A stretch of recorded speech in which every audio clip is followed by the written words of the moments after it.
All right. Okay. There we go. Is it going to be a Zoom meeting? Dude, I don't know. That's up to you. If you view this as a Zoom meeting, that's all on you. Yo. Hello. Welcome to the late night stream. We've had a lot of streams in a row. I don't know if I want to really say that I'm turning a new leaf. But I've also been drinking a lot more. So maybe this is the trick. You know what I hate? I started to, you know, I took a couple drinks before stream. And you know how the stream title says late, sore, and tired. Okay, mainly on the sore part. This is still healing, but honestly, when I take a couple libations, you know, shit just kind of eases up. Good, not a Zoom meeting. No. We're just chilling. I'm a little, what is it? I didn't put myself together, so I definitely don't look sexy. I'm sorry. I didn't really like, you know, do myself up, make myself pretty and presentable. Oh yeah, I got some Seattle going on. We are in Seattle, so you gotta rep, right? But honestly, football, I don't really watch football much in recent years. I've been too busy with you fuckers, Ascension Academy and all that. Which honestly, today we're gonna do a little bit more. I don't have a lot planned for today. I'm probably gonna just check out Discord. I did miss a couple things, so I want to check on those. I want to maybe catch a couple of those last little videos that we'll watch, and then we'll probably move on to some game dev, because we got to get Ascension out the fucking door. That's pretty much our priority here, so we're just gonna kind of chip away at it. I'm not like rushing Ascension Academy. Heed my words, motherfuckers. We are not rushing. I am not running towards that end gate. I am not sprinting. We're just going to keep chipping away at the mountain that is Ascension Academy. And eventually, we will dig our way through, make a nice little cave for Victor and I to chill out in, and have some adventures, splunk together, and then come out the other side. You know what I mean? Not soon? Well, I mean, I don't want to get your hopes up. I'm tired of giving you the soon. Every time you're like, when is AA starting? And I'm like, soon. Soon, don't worry. It's okay, baby. Don't worry. Soon. No. I'm gonna say when it's done. Which honestly, we're making some decent progress. Don't get discouraged, because we are making decent progress. Wait, we digging? No, we mining. 2024. No, it'll be done this year for sure, and definitely sooner than later, because it is a priority. I've obviously been working on it, so. Okay, it's not okay. How long did it take me to get Ascension Academy started? Do you guys remember? I was dangling Ascension Academy in front of you for what, almost a year? It took me a year to get the map ready. I think it was about a year, maybe 8 months. Maybe it was about 8 months, because we were playing a lot of Conan at the time. We were playing a lot of Conan. We were doing, man, a lot of Conan. I actually was searching through, and on my hard drive, I actually have some of those. I don't know if I actually streamed some of them, but like I have recordings of Conan episodes. Like I have random ass Conan shit on my hard drive. Like, I was like, I think some of these are unaired episodes from Conan back in the day. I was like, man, one of these days we're gonna have to like come through this. Like, I checked one VOD and it was like me and a group of like Conan adventurers fucking taking out some huge boss, you know, with all those mods, those magic mods that we were heavily into. Spaceman! Spaceman! Spaceman! Sorry. Got a little excited. Is the AC annoying, or are we actually okay?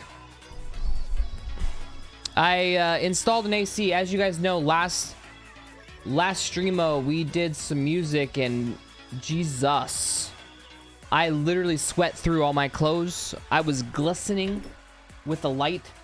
It was just not good. It was just not good. We're all good? Okay, good. Perfect. The Sacred Text. Was watching someone play Hogwarts Legacy in VR. It was interesting.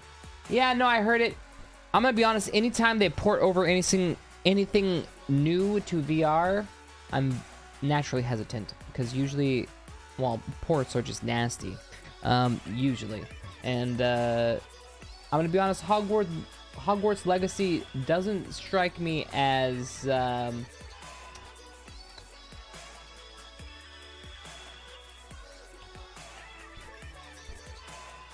it's just not really meant for it. Like, I'm gonna be honest, I don't think it's gonna be good. Have I finished it yet? No, I was actually playing it the other day. Doing some side quests, but I got distracted. I think it's a third-person view. That was most of the time is what you want. Ew. There is no VR experience that I want that is third person. I'm sorry, that's not VR. I don't know who the fuck would do that. +1! Majin, my man! Woo! Thank you so much for the resub. Appreciate you. 62 months.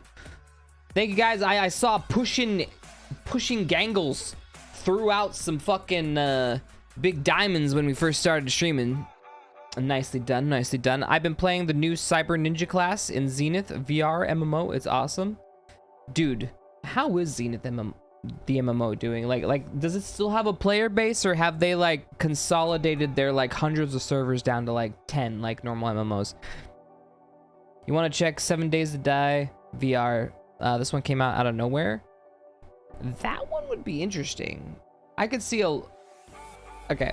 But again, I hate ports. I hate ports. Why is every VR title a fucking port? It makes no sense. It makes no sense. Zenith, you didn't know that there was an MMO named Zenith VR MMO? I thought that's literally where you got your name from. Dude, you're telling me this whole time you didn't know? Bro. Oh my god. Oh my god. Well, there you go. At least OT doesn't look like it uses third view. Like, at least it doesn't look like it uses third view, unlike Hogwarts. Oh, 7 Days to Die? Yeah, no, that would be fucking horrible. That would be absolutely trash. When Chips AI Q&A? Do you guys really want a Chips Q&A? I mean, he's available. I mean, I could bring him up, but, you know, I've been keeping him on the backlog, you know, just kind of chilling for now. He's got memories. We got... Well, I actually did some upgrades to him, actually. I made this cool little system. I don't know why I'm doing all this. Where you can talk to him and he'll store his own memories. So like, if he feels that something that you've talked to him about is important, he'll do a note to self, and then I call that from actually being sent to the text logs, and then I grab that text block, and then I just insert it into his own memory, and he just auto inserts his own memory. And he just builds his own memory banks. But the problem is like, sometimes he really decides to choose to remember the stupidest shit.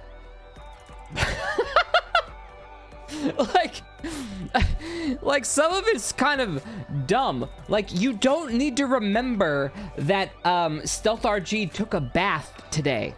Like, you don't need to remember that, Chips. You don't. Like, cause I was doing tests, and like, sometimes he thought he needed to remember that when he started remembering my bath schedule. And I was like, huh, I'm not sure if I'm cool with this. Sentient Chips, I guess. Yeah. Yeah, it was kind of funny though. Normal for Chips, to be honest. Okay. You know, I didn't actually think of it that way. You fucking right. True, true. Oh my god. Yeah, I don't know, but we could definitely bust them out if you really wanted them. But I'm just kind of chilling today. Did you read the fanfic after last stream, or did you forget? I did not read the fanfic. I went to bed. I got up in the morning. I worked out. I did some chores, and then ate some food, and now we're fucking here. So, honestly, it's been a busy day. Did you? He's true to himself. Yeah. Unlike some people, unlike me. Am I actually true to myself? That's a deep question. Chat, can you honestly say that you're true to yourself? Be honest.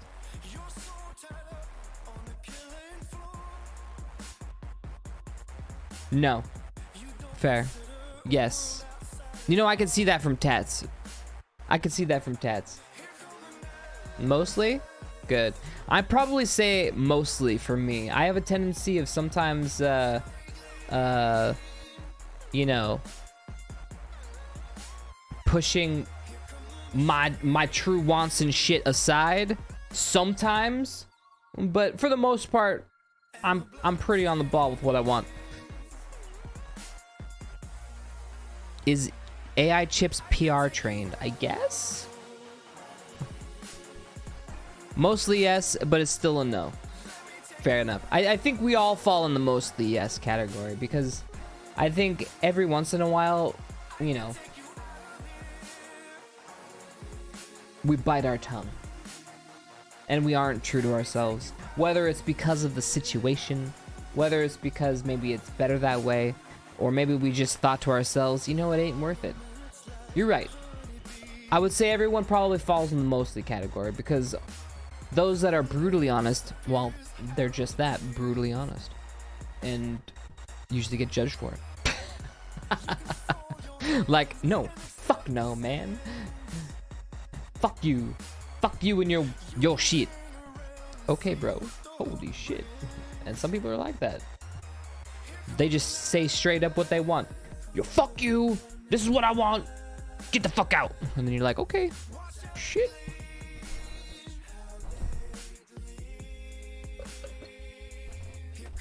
Sometimes wants have to sit on the back.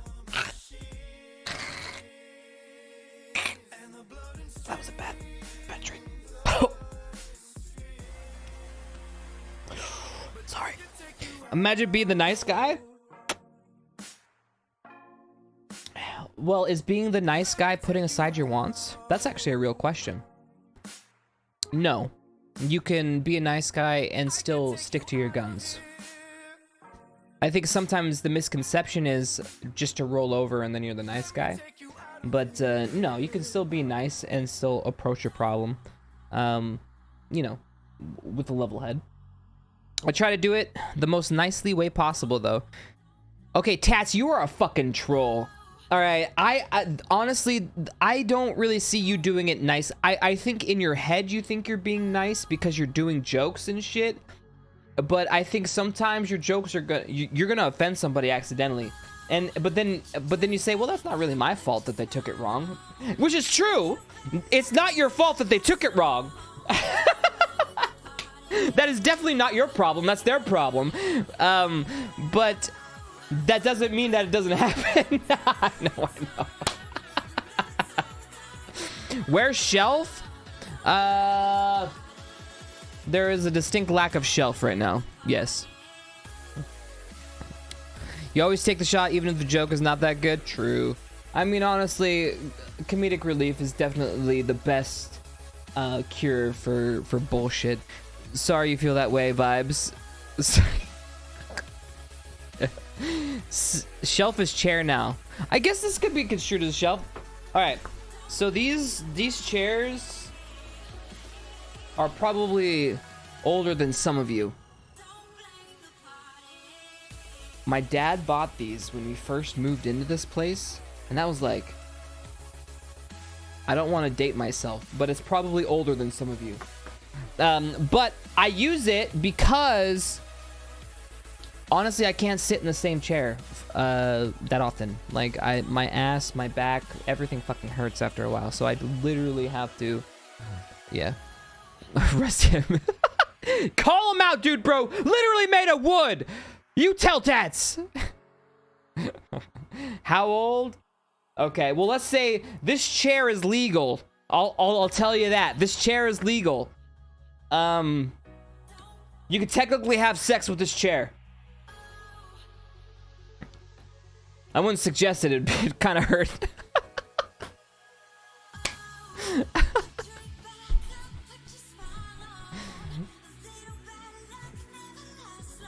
That's an old-ass chair. That's an old-ass chair. Early 30s, as Stelbon said. Damn right. Damn right. You fucking right, tats. You fucking right. So old, Jesus, the carpenter made it.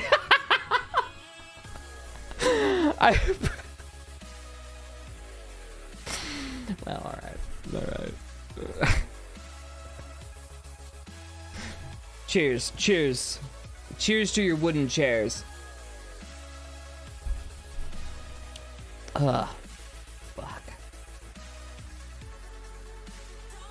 So, what have you guys been doing tonight?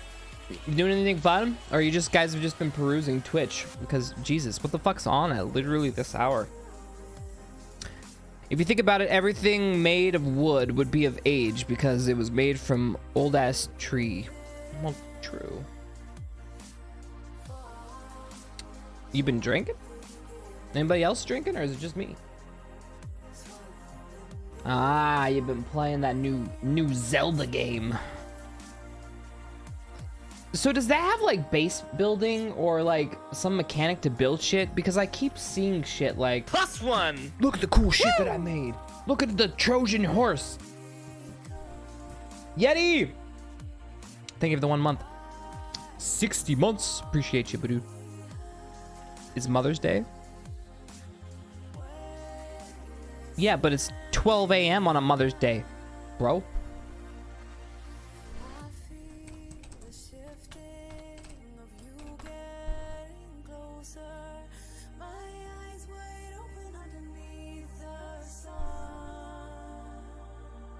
If you're still hanging out with your mom right now, I don't know, bro. Yeah, this game seems like a lot of fun. Jesus.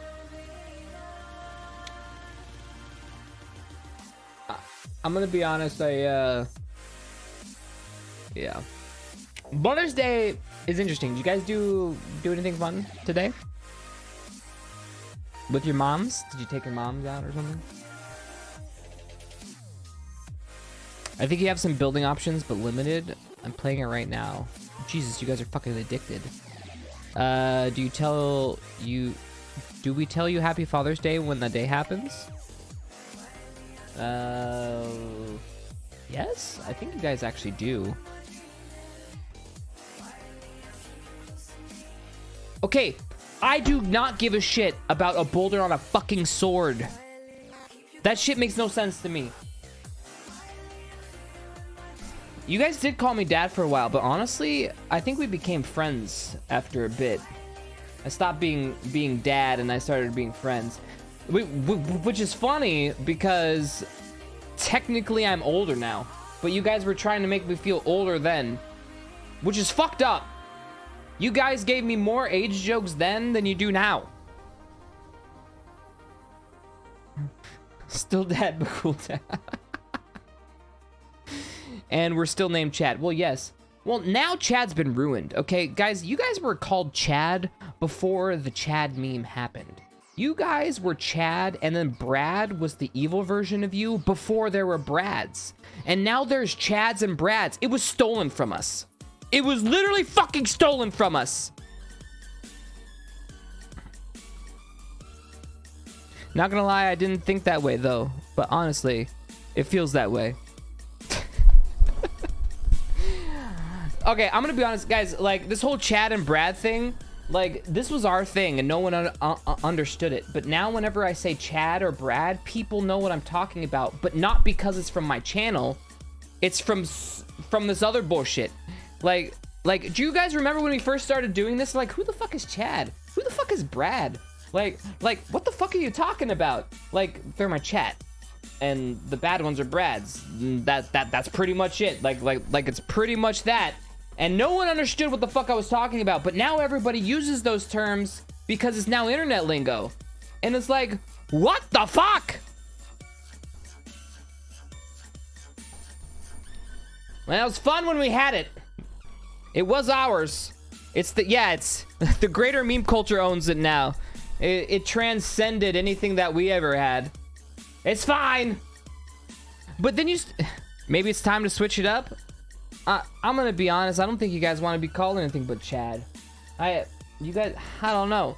But true, because anybody who comes in here now and they see me calling you guys Chad, they're not gonna understand the history of it at all. Like, only the original members will actually understand what happened, and that's it. You know, they're gonna remember how our community grew so fucking large so fast that then we ended up with a bunch of Brads, and that's why we labeled them Brads, because then we had to fucking purge everybody. God, that purge was fucking insane. We literally banned so many fucking people. Like, yeah, it's part of our channel's history. Like it was such a big part of our history. Yeah, it all becomes history. Yeah, I know. But then it's funny how then our history now became, well, we no longer own it. Like other people have a different meaning to it now. Like people have taken it and changed it. Well, it still has the same meaning, which is funny. It literally has the same meaning, Chad. Chad and Brads have the same meaning. All they did is made you guys like big chinned and fucking badass, and then the Brads are just, you know, just bad actors. The Brad Purge of 2018. Yeah, exactly. That shit was intense. Two sides of the same cone. Don't worry, I don't mind being called Chad. Well, I don't think anyone would, right?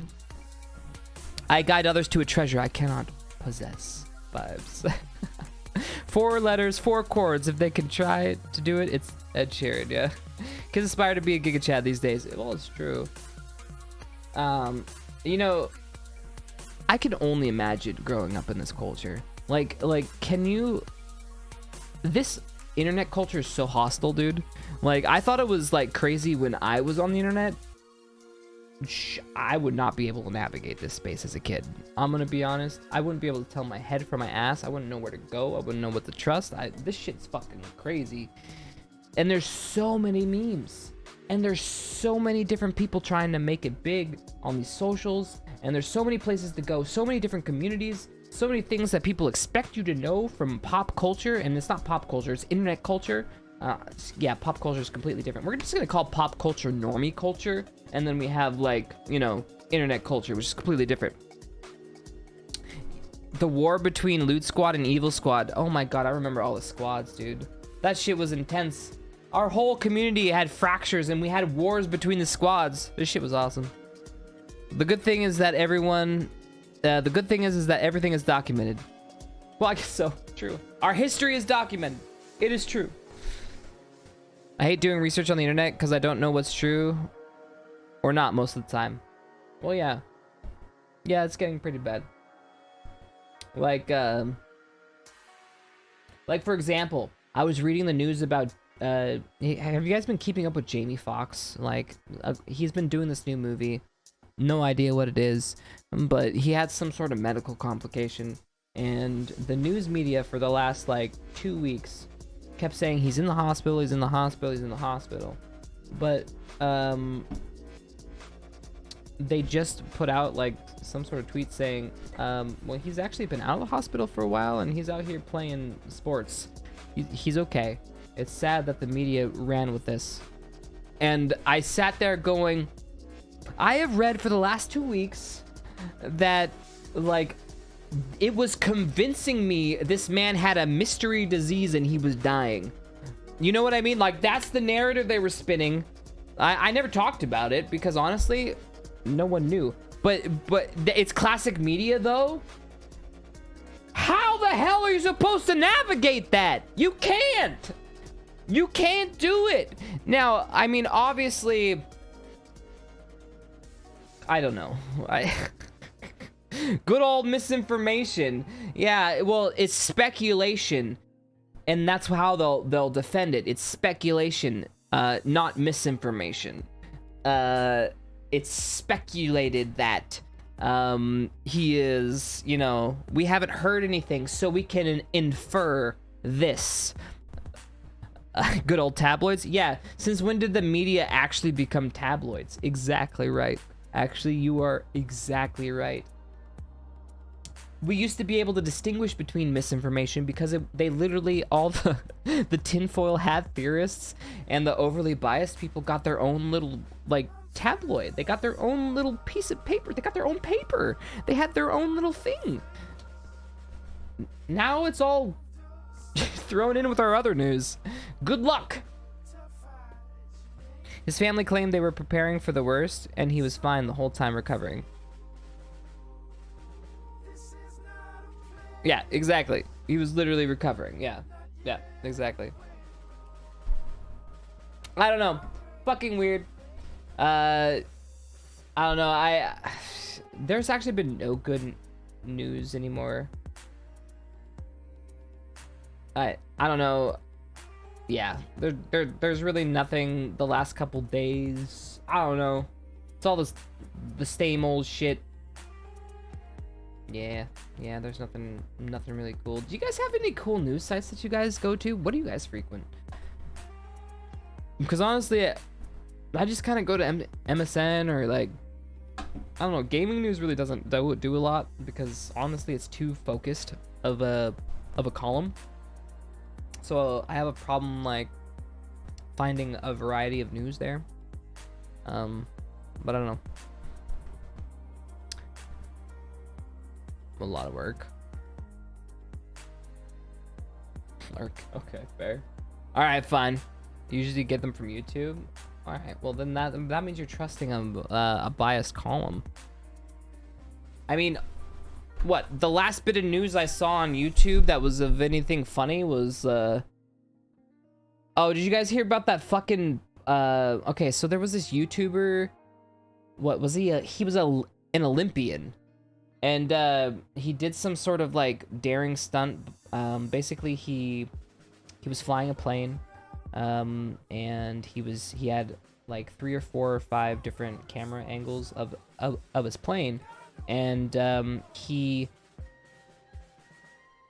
was showing himself driving this airplane. So he was in the air, flying it, and he then says his engine stalls and his propeller stops.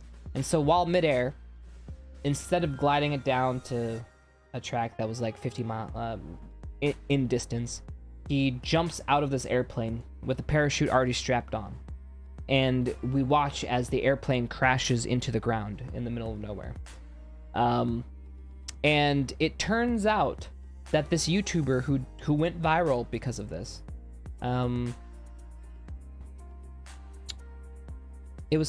he faked it. It wasn't real. He didn't stall.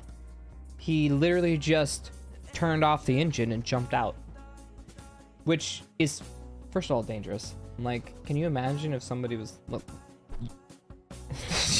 there's so many problems with this. He is gonna have some issues with this. Even though he was in the mountain ranges, there was no one supposedly around. But let's watch the YouTube video. If you guys haven't seen it, it's definitely out there. What was it? Airplane crash video. Where is it? Ah, there it is. Colorado man admits to deliberate crashing a plane. Yeah, I don't want the news. I just want the video. POV, a plane crash. Come on, bro. Where is his channel? Oh my god, everyone has now... Okay. Hold on. Yeah, he's gonna have some serious issues. But the question is why did he put out the video so long ago and now he's admitted to it? Like, that shit makes zero sense to me. Why? I don't know the why of why he admitted to it, but he admitted to it. All right, I guess I'm just gonna choose one of these. I don't know. Here, I can't actually find the real site. That's the funny part. Lizard brain YouTuber face. I just want the video. Alright. Alright. I think I'll just click on. Alright, we'll just watch it from Germa, I guess.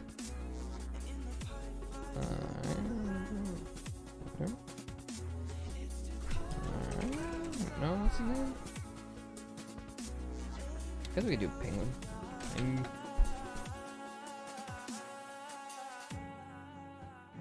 Trying to find the fucking video.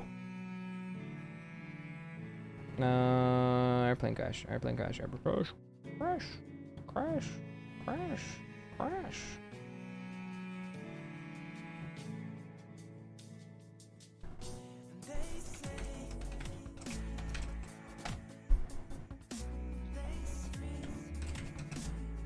Alright. Oh, fuck it. We'll just watch. Alright. Yeah, there we go. I got it.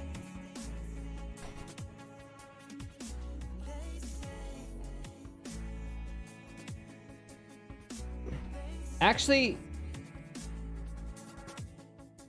Alright, this is actually funny. This is a pilot reacting to this whole thing 1 year ago. This is before he admits. Oh, you found it? You found it? You found the actual video? You found it, you son of a bitch. Look at you.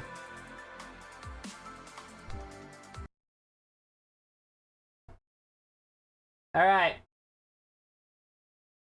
Wrong. This is the wrong. How is everything so fucked? No? What? Hello?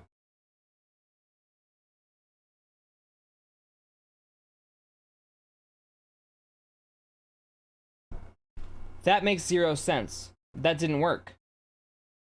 You guys literally saw me switch it. I switched the video and it won't switch over to the video. What? All right, fine. Fine, fucker. I'll watch it on the left side. If that's what you want, fucking PC, this is the kind of night we're having. That's fine with me. I'm gonna need more booze if this is the way it's gonna fucking happen. Fuck. All right. Let's watch this goddamn video.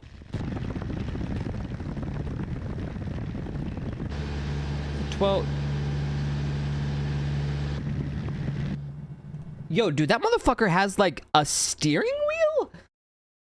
Okay. He's got a fucking. All right, hold on. I'm gonna like speed this up here. So we're 5 minutes instead of 10 minutes.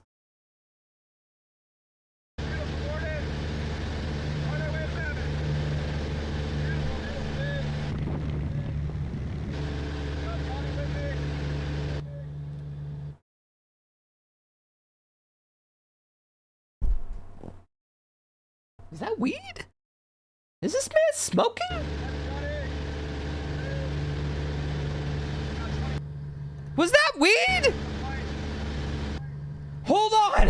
There's a lot. No, right? No, that was fake? No, what was that? Hold on, what's the CC say? I'm turning on the.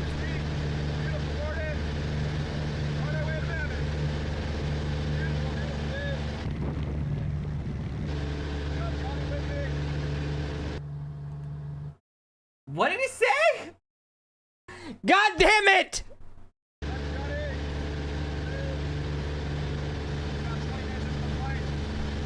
All right, you know what? Even if it is rocks, I'm gonna say it's weed.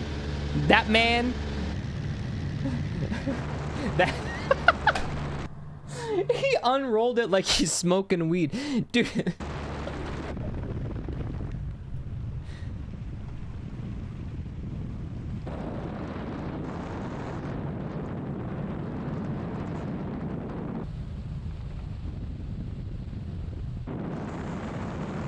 Oh, he stalled. Oh god, okay, hold on. I'm gonna slow it down. Here we go. Back to normal. Holy, I'm over the mountains and I get out an engine out.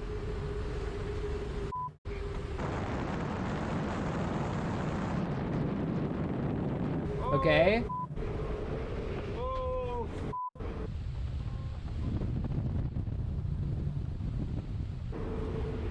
Holy dude. Holy. Oh shit.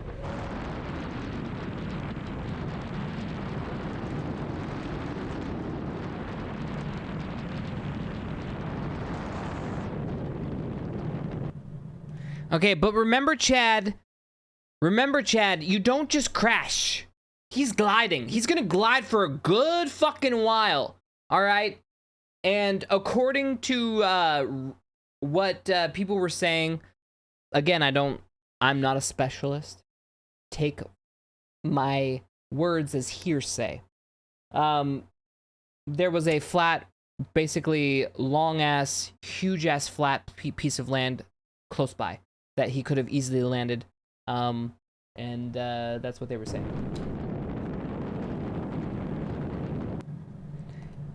And the fact that he has 5 fucking cameras for this.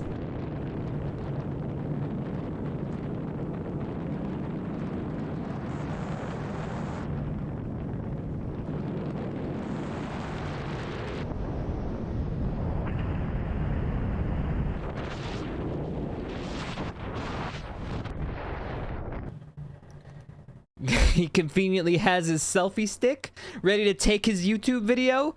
Here we go.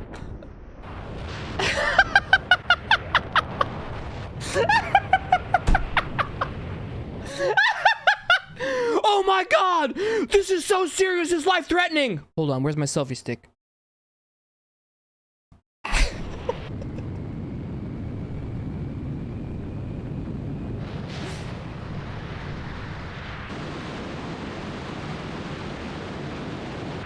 Mayday! Mayday! Mayday! Mayday!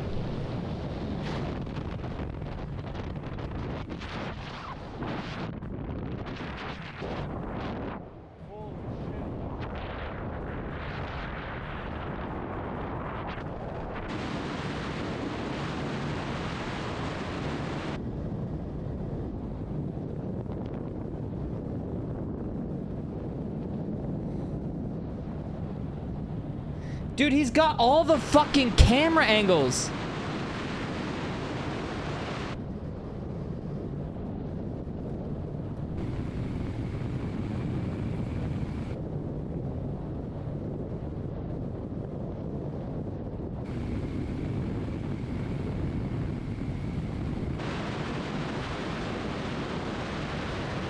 Here it goes. We plunge it, boys.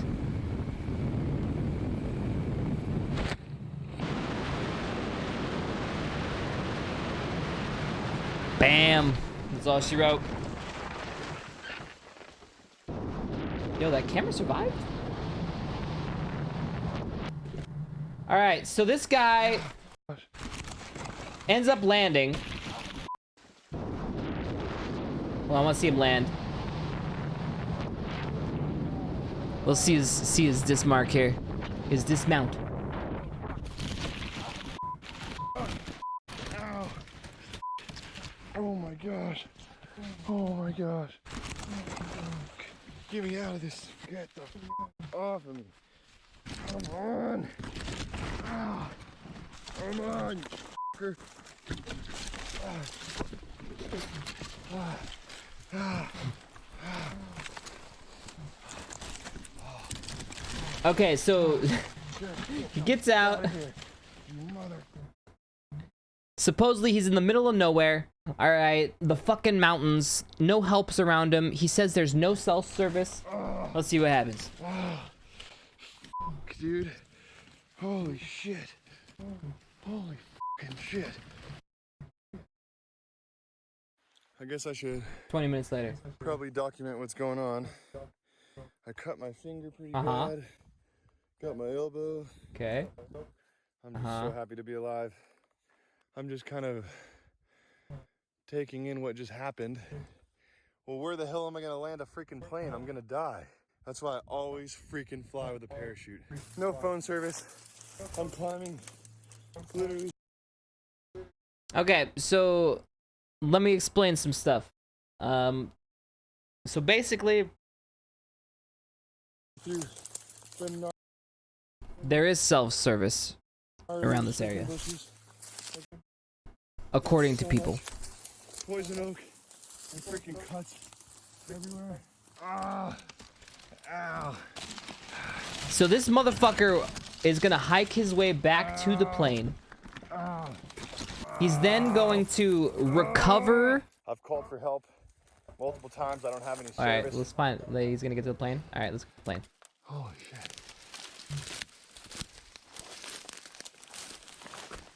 There's literally nothing. No anything. No water. I had a water jug in the back. Oh my gosh, dude. I have no idea where I am.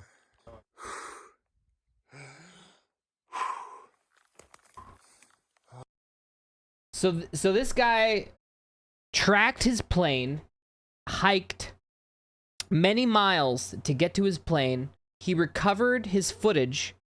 He then proceeds to dismantle this plane and then reports it to the authorities, what, a month later, after he had already dismantled it and scrapped the whole thing.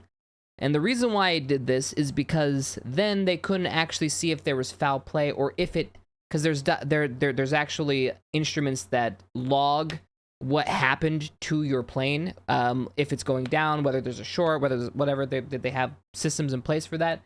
Well, all that stuff was scrapped, thrown out long ago. And so, but the question that I have is, why the fuck did he admit to it? What possessed this man? If he went through all this trouble, yes, he removed the black box, he disposed of everything, from what I've heard.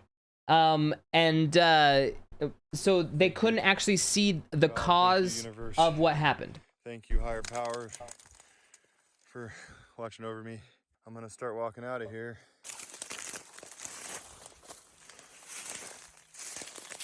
All right, so I'll tell you again. So after this video, he go ahead and disposes of the whole entire plane. He then uploads the videos with the footage that he got from the plane. He then talks about it. And then what? Is this like a year later? A year and a half later? 2 years later? Wait, when was this video? 4 million views, by the way. Anyone watching this now, he's facing 20 years. Yup. Oh my god. So please try again after 20 years. A pilot's license isn't just a privilege, it's a badge of responsibility in aviation. I feel bad for the airplane, the plans, the camera, the parachute, the phone service, any insects you may have stepped on, the higher power you prayed to, the cow, the Johnny Sins for looking like you. I train pilots for emergency situations such as this. The main rule in any emergency, and I cannot stress this enough, never ever forget your selfie stick.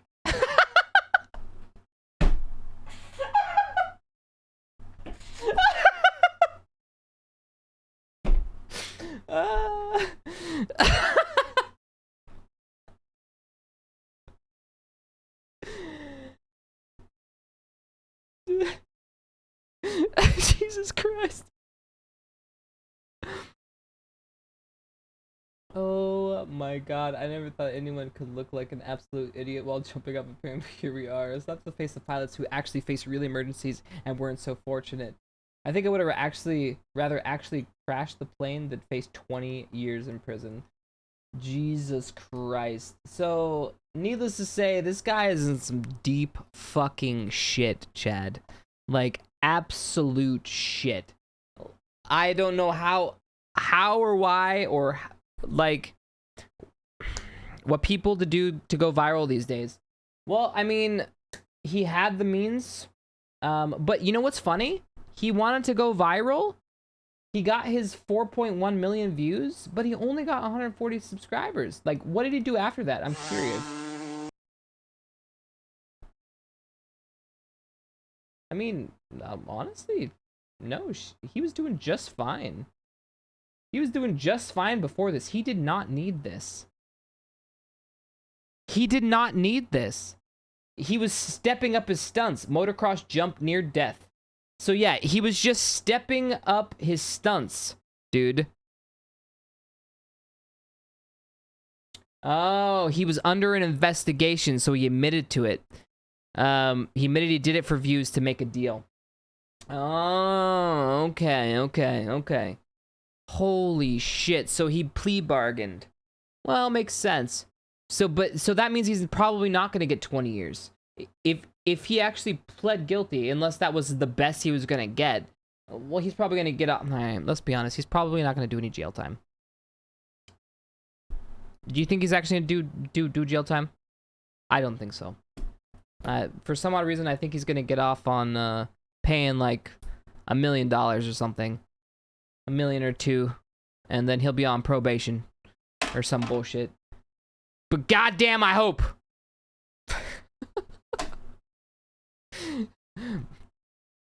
I think so, but not for 20. Yeah, we'll see. I'm gonna be honest. The fact that I have seen friends go to jail, but this motherfucker probably won't. It's the world we live in.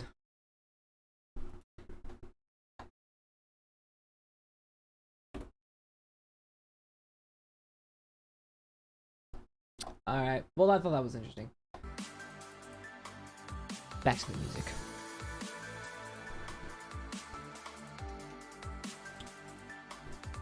All right, I think it's time we check out Discord because honestly, I don't have a lot of brain cells, to be honest. The night's late. I'm fucking tired.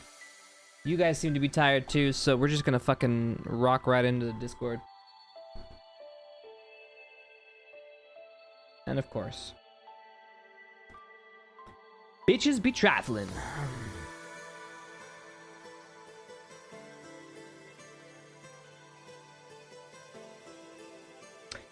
So, I actually signed up for kick.com to reserve my username. Honestly, their support is really fucking good, dude. Like, I was able to get my username back in my hands within literally a night. So let's go. Not that I'm gonna do much on Kick, I'm not sure, but like, I just wanted to at least have my fucking name. That shit's mine. All right? That shit mine.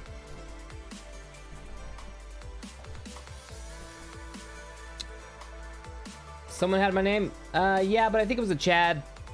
I mean, it had my profile pic was literally my face distorted. It was a Chad. Or a Brad, but pretty sure it's a Chad. I think it was confirmed it was a Chad. Either way, I just went through the process because I'm gonna be honest. If you ever do reserve my name, it is best. What's the word? It's hard for me to do a username password swap takeover because like it's almost like it's a very interesting thing to deal with because it's also a security thing because I'd have to like get someone else's username and then password, and that's just weird to me. So I just did it officially. I went through Kick support. Honestly, I sent them an email. I sent them an email to support. They got back to me within literally like 10 minutes. I had an email back saying, yeah, this is what you got to do. Do this, this, and this, and this. They had me send a private message to Twitter, to their Twitter thing, showing that I had my Twitch account. They approved that. I literally went to bed, and the next morning I had my name. I didn't have to do anything else. Like, they literally just had it switched over, and I had it done. It was just done. Zero hassle. One email, like another message for verification, and boom. Yeah. Well, the support told me to actually sign up and do it that way. But yeah. But I'm gonna be honest, good days, Seahawks fan. What's up? Yeah, thank you. Yeah, but today I'm gonna take no one's bullshit. If people fuck with me, I'll fuck back. If people push me, I push back. If people disrespect me, leave their ass in the streets. All right.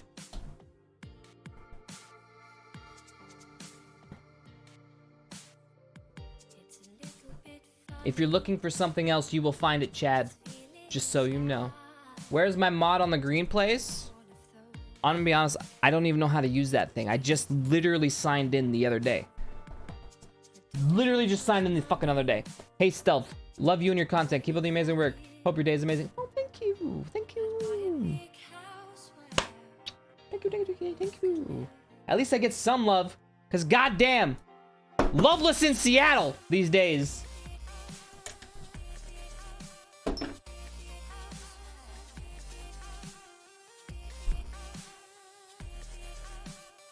You know what? You know what I need? You know what I need? I need a drink. All right, Tom Hanks. Hold on. You guys hold. Excuse me for getting with these things I do. See, I've forgotten they're green or they're blue. Anyway, the thing is, what I really mean, your lips are the sweetest eyes I've ever seen.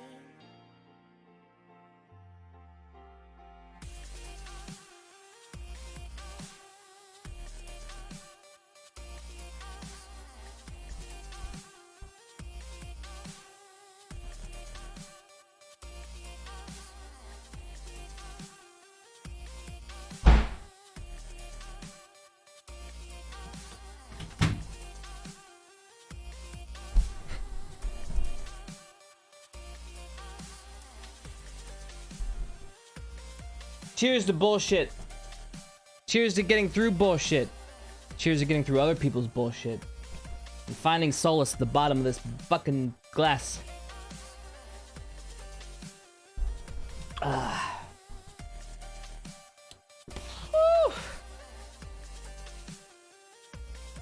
Yo, Salad, what's going on?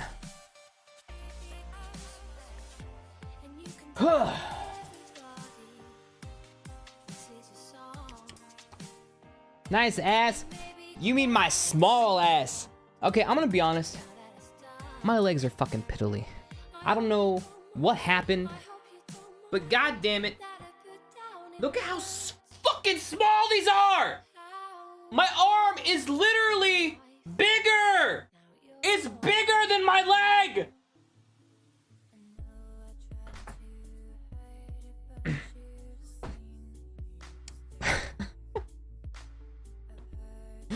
Skip leg day. I know. I've been working on my legs. I've been trying to work them out. They just won't get bigger. I'm trying so hard. Fuck.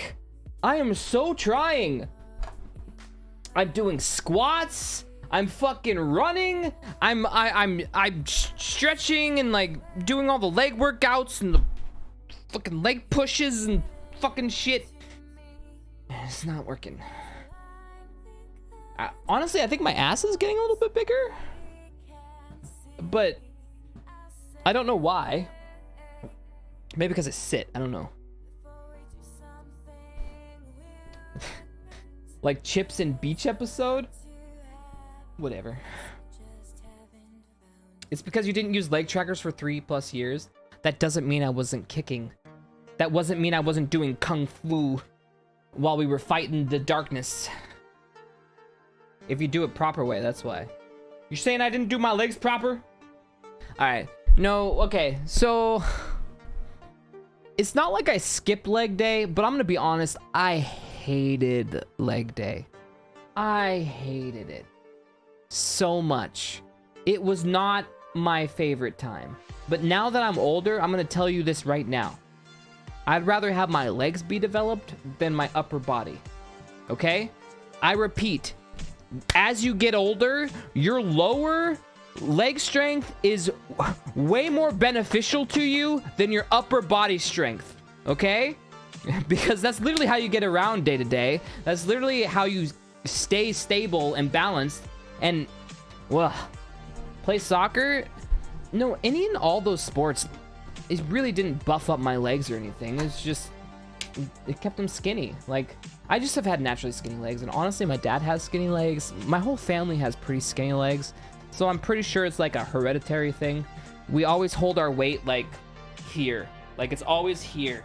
It's always right here. Like, we got this. Guys, I've been working out now for how long, right? Again, and we're back at it. We're doing the workout, but I'm still technically overweight. I'm 179, 178 now, but I need to get to 175 to be within my age and height bracket. For fuck's sake, I have never been 170. Well, okay, no, I take that back. When I was on tour, I was 150, and I was fucking shredded. But that was only because literally there was no fat on my body at 150. But then when I told girls that I was 150, you know what they said to me? Every time, they would get super self-conscious. They made me feel like I was like a wafer that was about ready to float off into the wind or something. Like, I was like, what? Like I don't know. Just my body's built this way. Just beat away. It beat away. And then, of course, they would never tell me their weight, and I know I would never pry. Never pry, Chad. Never pry. I'm glad my legs are properly built. Thanks, Stealth, to say about our future. You're welcome. You're welcome. You can say that. I can't say what the fuck. I can sing the song. All them wanna do is fuck. No? Anybody? Joke's on them. Now you're a vampire in an anime school? Is it worth it, though? Is it?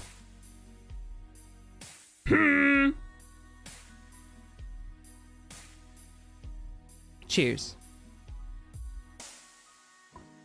Cheers. May you find what's worth it. Listen, I'm gonna give you some advice, Chad.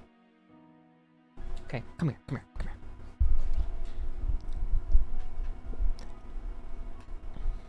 You only have one life. You think you're young, and you think you're young forever. It's great. It's fine. In fact, some of you might look young forever, but that doesn't mean you're gonna feel young forever, okay? Shit's gonna get real, shit's gonna start failing, and shit's gonna start sucking. The older you get, the worse it gets, okay? Here we go again. Suck it up, bitches, because you need to hear this, all right? Keep your fucking health, your physical, and your mental health together, all right? And if a third party fucks that up, don't let it, all right? You keep doing you, boo. Protect your knees. What kind of comment is that?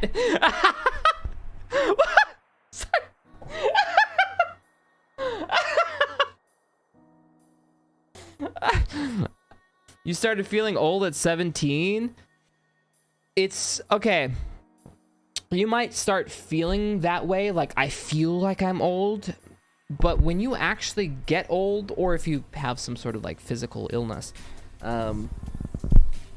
when you wake up in the morning and it takes you like an hour to get your body to start actually functioning, when before you used to be able to just jump out of bed and do fucking karate kicks, yeah, shit's crazy. And I don't just mean I'm tired. It means that I feel like I'm going to collapse if I try to jog. Yeah, shit's crazy, dude. Fucking shit's crazy, and it only gets fucking worse. So, honestly, physical and mental health is fucking important. Definitely, I don't know if you guys noticed, but I am on my healthy kick, and I'm on my healthy kick because I have to be. My physical and mental have, you know, as you guys know, I've had some ups and downs in my life. And even when things are going good, things can still pile up and make you feel depressed and down. And that's just life, right? That's life. That's people. You know, depression. It doesn't matter whether you're doing well in life or not. It's gonna kick your ass whether you want it to or not. And sick every day for 2 years. I don't think I was the only one during COVID that had a hard time. We had a lot of things happen to us during that period of time. A lot of life changes happened to us, and we were stuck. The feelings of loneliness were fucking at the all-time high. I never left my house. We didn't get exercise. There was no one to talk to. I was talking to you guys, and the only social outlet I had was literally Ascension Academy, which was fake. All right? So if your only social interaction was fake, and then when you realize people actually don't feel that way, you start, like, it just adds to the problem. And so it was just mentally draining. Like, you know, obviously I'm better now because it took pulling away and reevaluating what was going on. But yeah, which is why we took a lot of things personally. You know, we got sad, we got upset because we honestly, genuinely cared about everyone. Yeah. Dude, even now I've been getting stir crazy if I stay home too often. True, like, I've been going outside finally. Like, I think I finally kicked the COVID bullshit. Like, the mentality. Like, I finally kicked the mentality. I was able to finally go outside. Like, I'm actually going outside, and I'd rather be outside. I don't like to be sitting down on my desk all day. Like, I've been enjoying my little walks and gardening. That's exactly what I've been doing. Exactly what I've been doing. I get up every morning. I stretch, and the first thing I do is I don't go on my phone. I just get up and I drink some water, and then I take some vitamins, and then I go for my morning walk, and then I do a little jog, and I walk, and then I come back, I water the plants. Yes, I do gardening. What am I gardening? Well, mainly my job is the lawn, but I'm gonna be honest, to have good grass, that's a lot of work. All right, to get that good quality grass that Leanda wants to eat. Yeah. Uzu, thank you for the 36 months. And then I'm helping out my father, so we have a lot of plants in the backyard, and I just literally do my rounds. I water the pots, and we have a couple ponds in the back, so I have to make sure that those are filled. We have a fountain, so I have to make sure the fountain is filled up. And then yeah, so basically an hour or so of watering, and I just kind of stay out there and I hang out while it's watering, and I weed a little bit. You know, you need to get your back to my water. Do it. I just like, so what happens is then I just have a safe space. I like create this safe space for myself. Gardener Chip, got to have that green thumb, Muzu. Yeah, you gotta get those weeds. We are in top grow season now. Well, for me, so here in our local area, we've had horrible weather until recently. Like literally, like the last couple weeks. About 2 weeks ago, it switched from like dead of winter to like spring to summer, like instantly within those 2 weeks. Way, holy shit! A name. Hello, 5 community subs. Thank you. It's good to see you. Thank you so much. Can we add a straw hat to Chips? I mean, technically he was a farmer, and the reason why I made him a little farmer is because honestly, I like doing it myself, and I know a little bit about it. So, like always, characters are better played by things you understand. And I understand a little. So I was like, yeah. I was like, okay.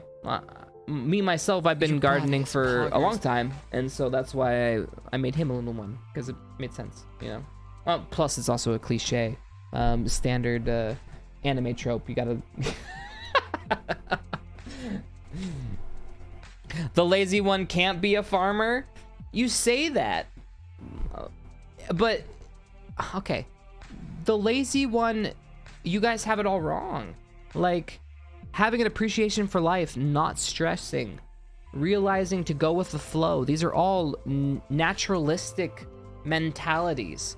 The ebbs and flow of nature, where sometimes things are very rigorous, but sometimes things are just very calm. very lazy. But sometimes things get super intense during, like, when it gets super hot out, the sun's going crazy, you need to fucking protect your plants. If things get super cold, you need to make sure that they're up to the right temperature. You need to make sure that they're properly watered, they're getting the right nutrients. You're making sure they're fed. Like this is all part of it. Oh, so farmer philosopher, not an actual farmer. Got it. You fuckers. Hard work on a field doesn't necessarily equate to hard work in studies. All right? Especially if you don't have to be. Because Chips is a little shit. All right? Fuck. But he reads on his idle time. All right? Fuck. Give him a break. He's caretaking. Whatever. Whatever!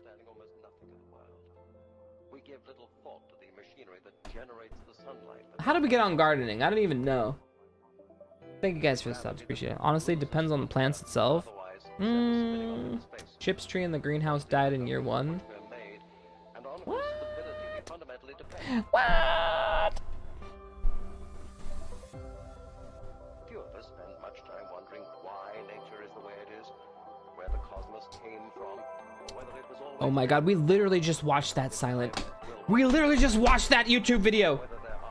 Look, Chips can't get pregnante. It's against a special... Pregante. Preganante. Pregant. Preganant. What video? Oh, so there was a YouTube video. So it was basically just like a bunch of people asking internet questions, and I guess it's like a classic video. I didn't watch, I'm not gonna watch it again. I watched it yesterday. But basically, it's like, I'm pregnant, I can't even do it. Like, they literally had a bunch of different versions of how to spell pregnant. And, I guess it was kind of funny. Yeah, the Yahoo questions, yes, exactly. Of course, I made the, what is it? The announcement that these are all valid questions. Definitely keep asking your questions. I'm a horrible speller, too. But, still, yeah. No. The funny part was the misspellings. Greganant? Gregante? Are you Gregante? Who the fuck is Greg? Greg better not be involved. Is he your baby daddy? You thought it was a video of vampire reproductive lore? Can you imagine that's my first video on YouTube since, like, I've posted since 3 or 4 years ago? Vampire cock lore by Stealth RG. Ascension Academy and vampires are a hot topic, debated in many echelons of the community. But I'm here to tell you that the cock lore goes so much deeper than you can even imagine. So much bigger and grander than even your wildest dreams. So stay with me, like and subscribe, and we will follow this road. We will see where it leads. Dun, dun, dun. Intro splash screen. You're welcome. Coming to YouTube soon. Wait, even Esme has a... Wait, Esme has a cock lore video? No. Say it ain't so. +1. Say it ain't so. Woo! Jacob, thank you for the sub. Well, Chad, have a good night. Can rest for my sick self. Oh, you're sick, bud. Hey, feel better. Feel better. Drink some water.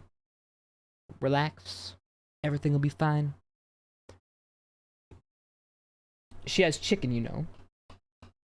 You joke, but you get thousands of VODs and then demonetized immediately. I bet you anything I wouldn't get demonetized. I bet you. You know what? We're making the vamp cock lore video. I'm gonna start writing it. You know what? I'll just have Chips AI write it. I'll just give him the vamp cock lore, and then I say, make me a funny VTube video about this. And then I'll have him, and then I have all deniability. It was Chips It was Chips. It wasn't me. I didn't put this out.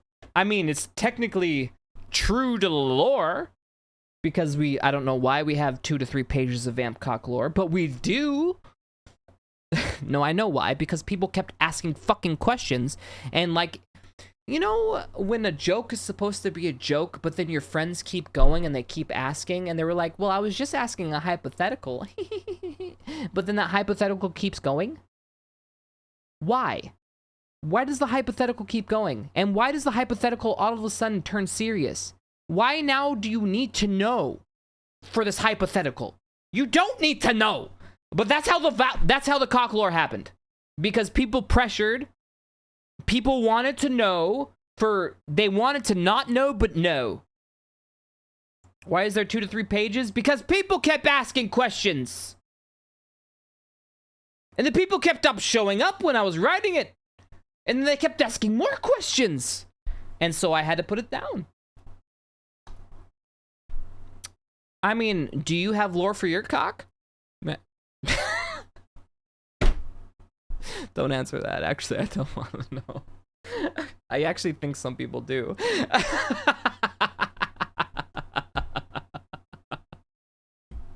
I'm pretty sure people do. I'm actually now curious. If people could give me their cock lore in a PC way in Discord, I think that would be fucking hilarious. So, my girlfriend, she named it Sir P-a-lot. And that was the start of his adventure.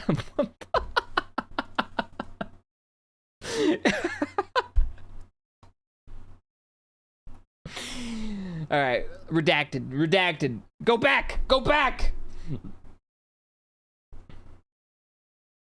All right, anybody who writes lore knows that cock lore means the reproductive lore is kind of important. Sometimes, not really. I'm gonna be honest. If you're running a D&D campaign and you need to have cock lore, you're probably dealing with people who love hentai, watch porn like every day, and is just very, very just happy. You know what I mean? Satisfied would be the word. And so they're just looking to continue to be satisfied. And as a D&D, I don't know. I would probably check out.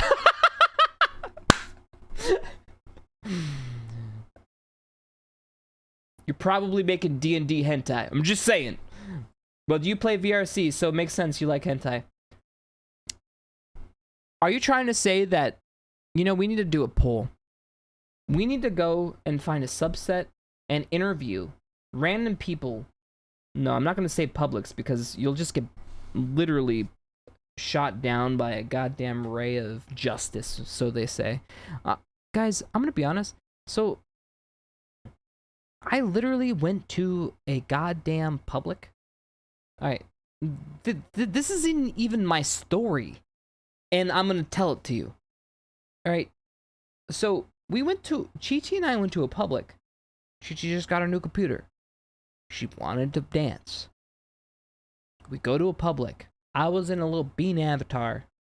No one knows who Chips anymore. Thank God. So I can just fly under the radar. And I'm just sitting there doing my thing. And then Chi-Chi, like just literally gets in. Starts getting her stuff set up. A guy instantly beelines to her because she's a girl and she's shaking her ass for like 2 seconds. And he's like, yeah, people are so annoying. I hate people that just kind of just come in here and just crashes her immediately.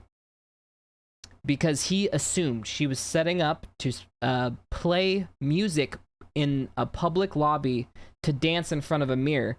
So they preliminary crashed her as a sense of justice. And I literally sat there. I was in a bean avatar, and they didn't think I was part of her group because I didn't say anything. I was a mute. And I just watched this, and I was like, this motherfucker. Like, and I was like, Chi-Chi, I think he crashed you. And she's like, I'm so fucking pissed. And I was like,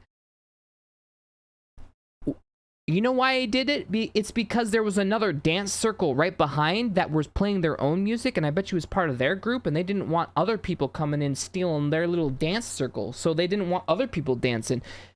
Fuck kind of bullshit is this? I'm gonna be honest. You motherfuckers meet me in real life. Take your crash guns. Okay, no, honestly, they'd probably show up with real guns. I'm gonna be honest. They fucking crazy. I don't want to meet any of you fuckers. Stay in your house and be miserable, and then like die alone. I think that's what you need to do. All right, there you go. That's what I prefer. Don't fuck with me. Don't see me. I don't want to see you. I don't even care. But like just die alone. Die alone and sad. That's what I wish for you. Because honestly, that would be my worst fear. It's probably dance people are mean. Why? This man wasn't even dancing. I don't know. Did I report him? Well, here's the thing. Like, I didn't know if he did it or not, but then I had left because I was going to see Chi-Chi again because she got back in and we had left. And I was like, wait a minute. I wish I could go back. Like, instantly I was like, damn, I could go back. I should red phone this motherfucker. I keep forgetting I have, what is that word? Streamer privilege. I can like report his ass. I could literally report his ass. I forgot about that, but like I never really have done that. I'm gonna be honest, I've never executed my streamer privilege ever once, not at once. Even if people crashed me in a public lobby, I've never really cared. I'm gonna be honest, I don't care. I'm like, I really don't care. Like in the end, I don't really want. Did I really want to be there? No. If not, if an asshole like that was literally running the show, no, I don't want to. Like, I don't.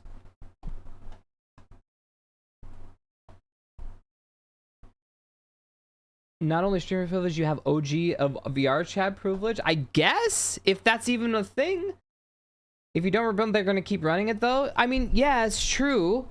But like, I don't know, when you play a game, okay, guys. In that instance, I was on my off time. I was just trying to chill. I was just trying to hang out with Chi-Chi. We were testing something. I mean, yes, after the fact, I got a little pissed. And honestly, now, if they caught me right now with a little bit of libation, you bet your ass I would have gone to his face. I would have cussed his ass out. I would have made him feel little. In fact, I would have put that man so far in his place, he probably would have contemplated why he is even in this goddamn game, realizing that he's so alone and he will always be alone and that this little fucker has no hope in the world. And at the end of all of this, I will then get him banned so then he can't even talk to his friends anymore, which would have been hilarious. But let's be honest, he'd just fucking find a spoof account and go, yeah, this is why we do what we do, because we're justified to have our little VR chat guns. You can't take away our rights to guns, man. And this is VR chat, and we need to have the right to protect ourselves. But honestly, they're just literally executing people. All right. Like, I don't know. I hate all of it, man. I fucking hate all of it. So in the end, you know what I want? Because it's VR chat, because it's a game, VR chat, give me a gun. Just give me an official real gun. A fucking bang stick. That when I see a motherfucker doing wrong, I can clap his ass. A boomstick. Give me a goddamn boomstick. These other guys got boomsticks. But all of us, okay, how do I word this? At this point, we are running into this problem. Okay? If you allow guns, okay, we're going to call them guns in VR chat. If you allow guns in VR chat, but only people who can acquire them illegally gets to possess them, that means crime will run rampant. And the rest of us can't protect ourselves. So give me a goddamn gun. So I can clap back. Let me ruin their experience. Because they keep ruining mine. They keep ruining my friends. They keep ruining people who are just trying to enjoy the fucking game. Why? Because of their insecurities and their bullshit. I don't know. Like, and then I'll self-regulate. And then they'll think twice before clapping. Because 2 other people or 3 other people are gonna clap back. Oh, you just crashed that person? Bam! Now you're crashed. Like, yes. Will it be the Wild West? Yes. But god damn it, it's been like that for how long? Okay. Fuck. All right, end rant. See, the thing is in VR, if someone fucks with me, physically, emotionally, okay, they are doing what's in effect swinging at me. And in the real world, if somebody swung at me, I have been taught to put them on the ground and call the police. But I have no ability to put them on the ground. I can in real life because most of them are fucking losers and they don't work out. So,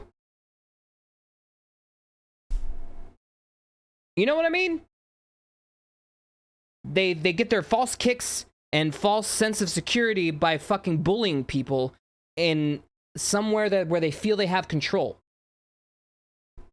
Yeah, exactly. They are attempting to VR swing at me. And so, well, let me swing back because god damn it, I want to sometimes. I'm a nice guy, but like, you have to protect yourself because otherwise people will walk on you. This is literally the world we live in, and it's not toxic. That's not a toxic mentality. And does it perpetuate violence? Yes. I don't condone violence. That is accurate. I don't think violence solves anything. But if somebody throws violence your way and you don't defend yourself, you're just taking it and you will die. So you have to swing back. Like I will not just sit there and take a swing. I will put their ass in the ground and then I will call the cops, which would be VR chat in this case. Words are made, just block.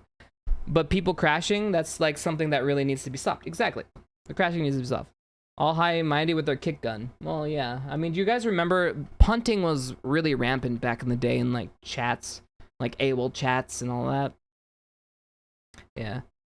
Yeah. And that stuff was, but then everyone had access to those punts. So if they saw someone punt somebody, they could punt back.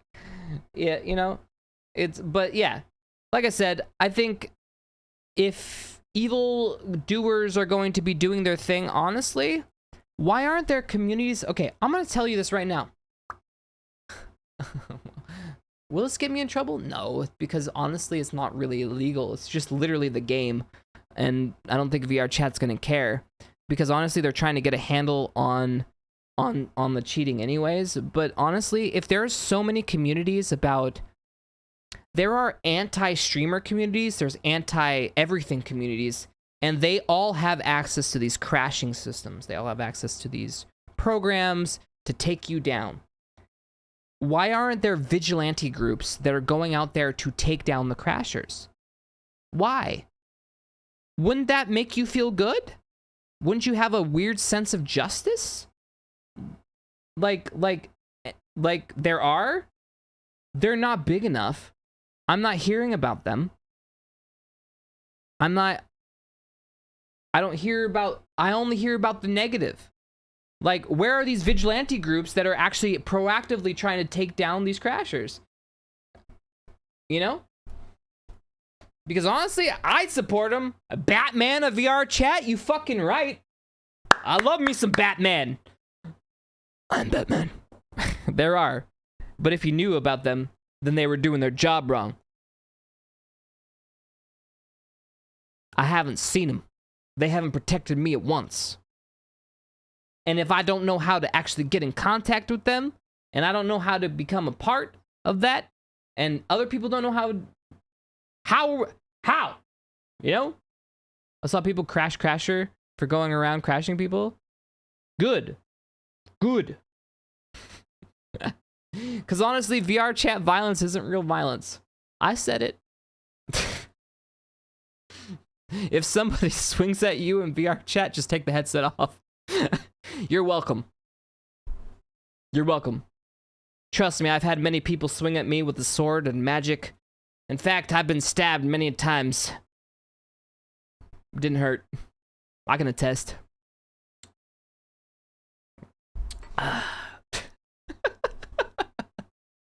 If there was anybody a pro about being stabbed in VR chat, it's me. I have no magic. I have no nothing. I hurt. Chips gets hurt all the time in VR. Yeah, I understand. All right, sorry for the long rant, but Fucking A. Didn't hurt you, but it hurt Chips. You know? True. True. By the way, you do have a gun, by the way. Telling your story and giving story and proof the guy does that shit would get them banned. You're right, Wolf Ears. I do have a gun. But can I be honest? This is probably just like the bullshit toxic like inner person in me. Cause I'm not like the perfect person, okay? I have my faults. You know, like I'm an overall nice guy, but like, you know, sometimes I get petty, just like anybody. And with a situation like that, I would just want the gratification of putting him into the ground myself. Does that make any sense? Like, because it's not real, because it's fictional, and because this guy slighted me, like, yeah, it would just feel good. It would just feel good. It would be therapy. It's like a motherfucker in a first-person shooter kills your whole teammate, and it's 5v1. Wouldn't it feel good if you fucking destroyed the whole rest of their team? It fucking does. It fucking feels great. It does. By my own hand. I didn't have to tell dad. I didn't have to go tattle to mom. They crashed my girlfriend. She couldn't dance. No, I put the man down himself, you know? I know I'm technically putting him down. I know, it's different. It's different. Like I said, it's toxic. But honestly, what they did was toxic. And like I said, I come from I've been fucked with my life. Like, in high school, like, I never wanted to get in fights. I never understood why people couldn't get along. And I would always try to get along with people. And I never understood, like, these social norms or things that people subscribe to that, like, perverted their, like, mindset, in which made them, like, go against me because I was the easy hanging fruit, which I wasn't, which they found out. But they would, because I was just reading my book, minding my own business. And that's literally like VR chat. It reminds me of high school. I'm literally sitting there reading a book, enjoying, like, everything. Like, I love my fantasy. I love my fiction. God, I'm so engrossed. I'm learning, you know, keeping my mind active. And this motherfucker decides to call me a fucking four-eyed nerd and then push me in the goddamn garbage can. What? Who the fuck are you? You take a swing at me, I'm gonna swing back. I may be a little porky, but I've been taught how to box, so fuck you. Like, so yeah, I ended up getting into scuffles because people... I don't know, man. I just wanted to have friends. I just wanted people to accept me for who I am. Like, I'm gonna let you do your thing. You let me do my thing. And you just don't fuck with me. Like that's literally it. Like, just don't fuck with me. And I'm okay. Like, I just want to be friends. Like, if you want to talk to me, cool. I'll put my book down. I'll talk. I'll have a lively conversation. I'll talk about anything. But you come up to me and call me four eyes and fucking push me in a garbage can and then call me a nerd for reading a book. Like, God. Like, this is like... And of course, it's indicative of the time, right? Like, you look at when I grew up, and I'm not going to tell you the exact age time frame, but you can kind of imagine when I grew up. And yeah, honestly, that was very prevalent. You are a nerd, though? Yes and no. I'm a person. I'm going to be honest, nerd doesn't define you, make you one way or the other. A nerd is a part of me. It's one facet of my multifaceted personality. I love music. I love reading. I love computer games. I love coding. I love nature. I love gardening. These are all things that are very... If you take one by itself, I love sports. I played baseball throughout my whole life until I got to a certain... I played sports way into high school. I wasn't your stereotypical nerd. right? I just loved things. I love everything. Like, I had appreciation for everything. Gardening, I would not have pictured that. I'm just a nature person. I was a Boy Scout, and so I loved hiking.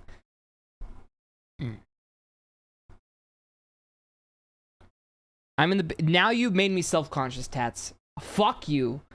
I'm gonna have to... Motherfucker, put your hands up! I got my VR gun! How dare you! Everything else makes perfect sense. Boy Scout win the cave stream? Yeah, so, alright. Well, if you want to know where the nature part came from, so, okay. I used to go camping a lot. My family used to take me camping a lot. Hold on, we don't have any music, I just realized. Here you go. I used to go camping a lot, and, my dad would take me. I would go on Boy Scouts. And fuck, man, I went to the goddamn... So I used to go snowboarding. I used to do all this shit with my friends. But even in Boy Scouts, I went up to the goddamn mountains. We built fucking igloos. Like, I did it all, man. That shit was so much fun. Random train of thought. Isn't the fact that you can crash somebody else in VR chat based on some bug in VR chat? What if all those bugs were fixed? What would happen then? What would they resort to? Thinking. True. It is true. It is a bug. Yes. So, yeah, camping, that was a huge thing. So, but it wasn't just that. So my grandparents, I'll just say Papa, passed away when I was... It was in my teens. I don't remember. I think it was early to mid-teens. But Papa, while I was growing up, my cousins moved in with Papa, to just stay up with him because he was starting, because as old age took over, he started getting older. Things started getting complicated, and so my my cousin's family moved in, right? My dad's brother's family, right? And they moved in with my grandparent, Papa, and you know, they were there to just kind of be there, right? Like to help out when he needed it. And Papa was super into gardening and pool and boxing. Gardening, pool, and boxing. That's how I remember my Papa. So when I would go there, he was either gardening, he would cook food, and so he would teach me how to. He loved golf too. So golfing, pool, gardening, this was his stick. So I love golfing too. So we would help a little bit with the gardening. He would teach me how to play pool, and he would teach me how to box. That's how I knew my Papa. My Papa taught me how to box. He taught me how to garden, and he taught me how to play pool. And yeah, that's what he was into. Like, that's what he enjoyed. And that's cool, right? And so I was learning those skills at a young age. So I was visiting my cousins, and which is cool because my cousin was literally a year younger than I am, so we were literally the same age. And so him and I were like best friends, like growing up. So me and my cousin, he by the way, my cousin who lived there was into video games as well. He in fact had Papa watch his playthrough of Ocarina of Time. Like, Papa really wasn't into video games, but you know, my cousin was telling me like he would, because you know they're there, and my cousin lived downstairs with Papa. His parents lived upstairs, and so like my friend, my cousin, I'm gonna not name him because you guys know my last name, and I don't want you guys go fucking be weird about him.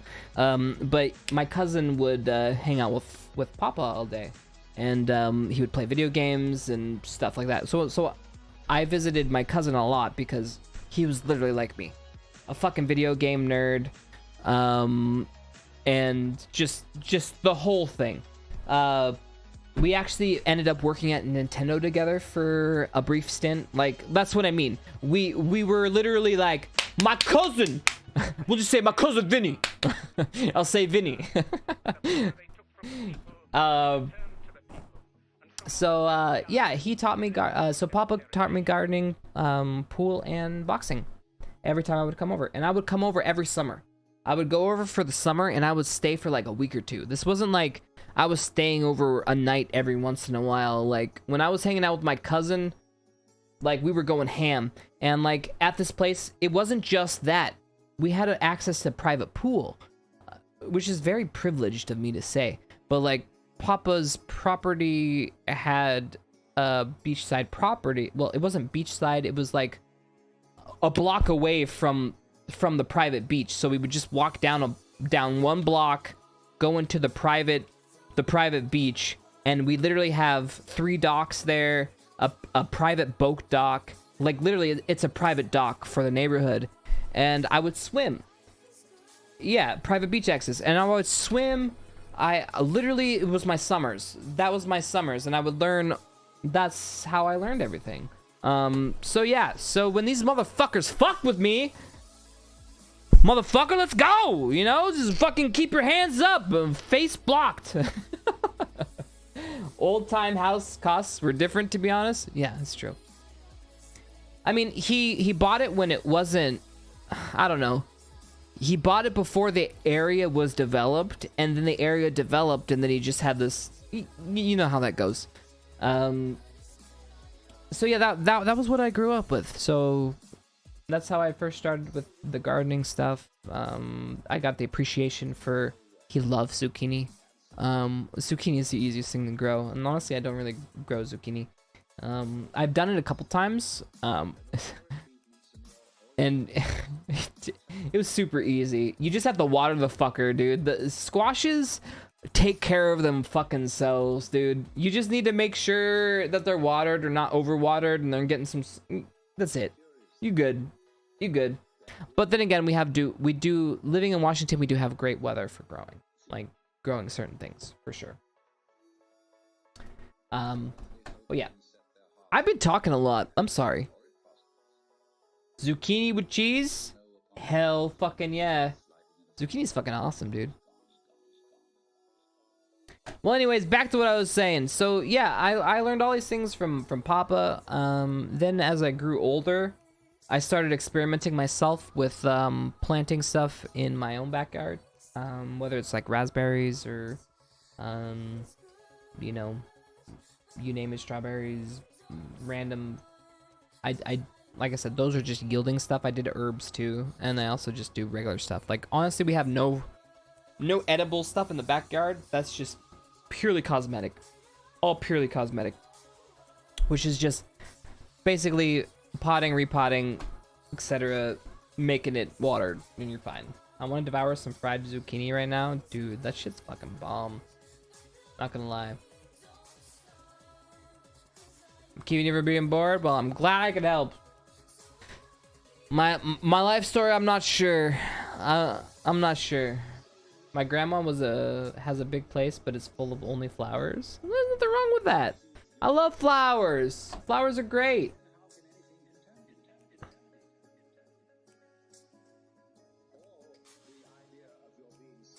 So basically, oh man, so much stuff happened to that house.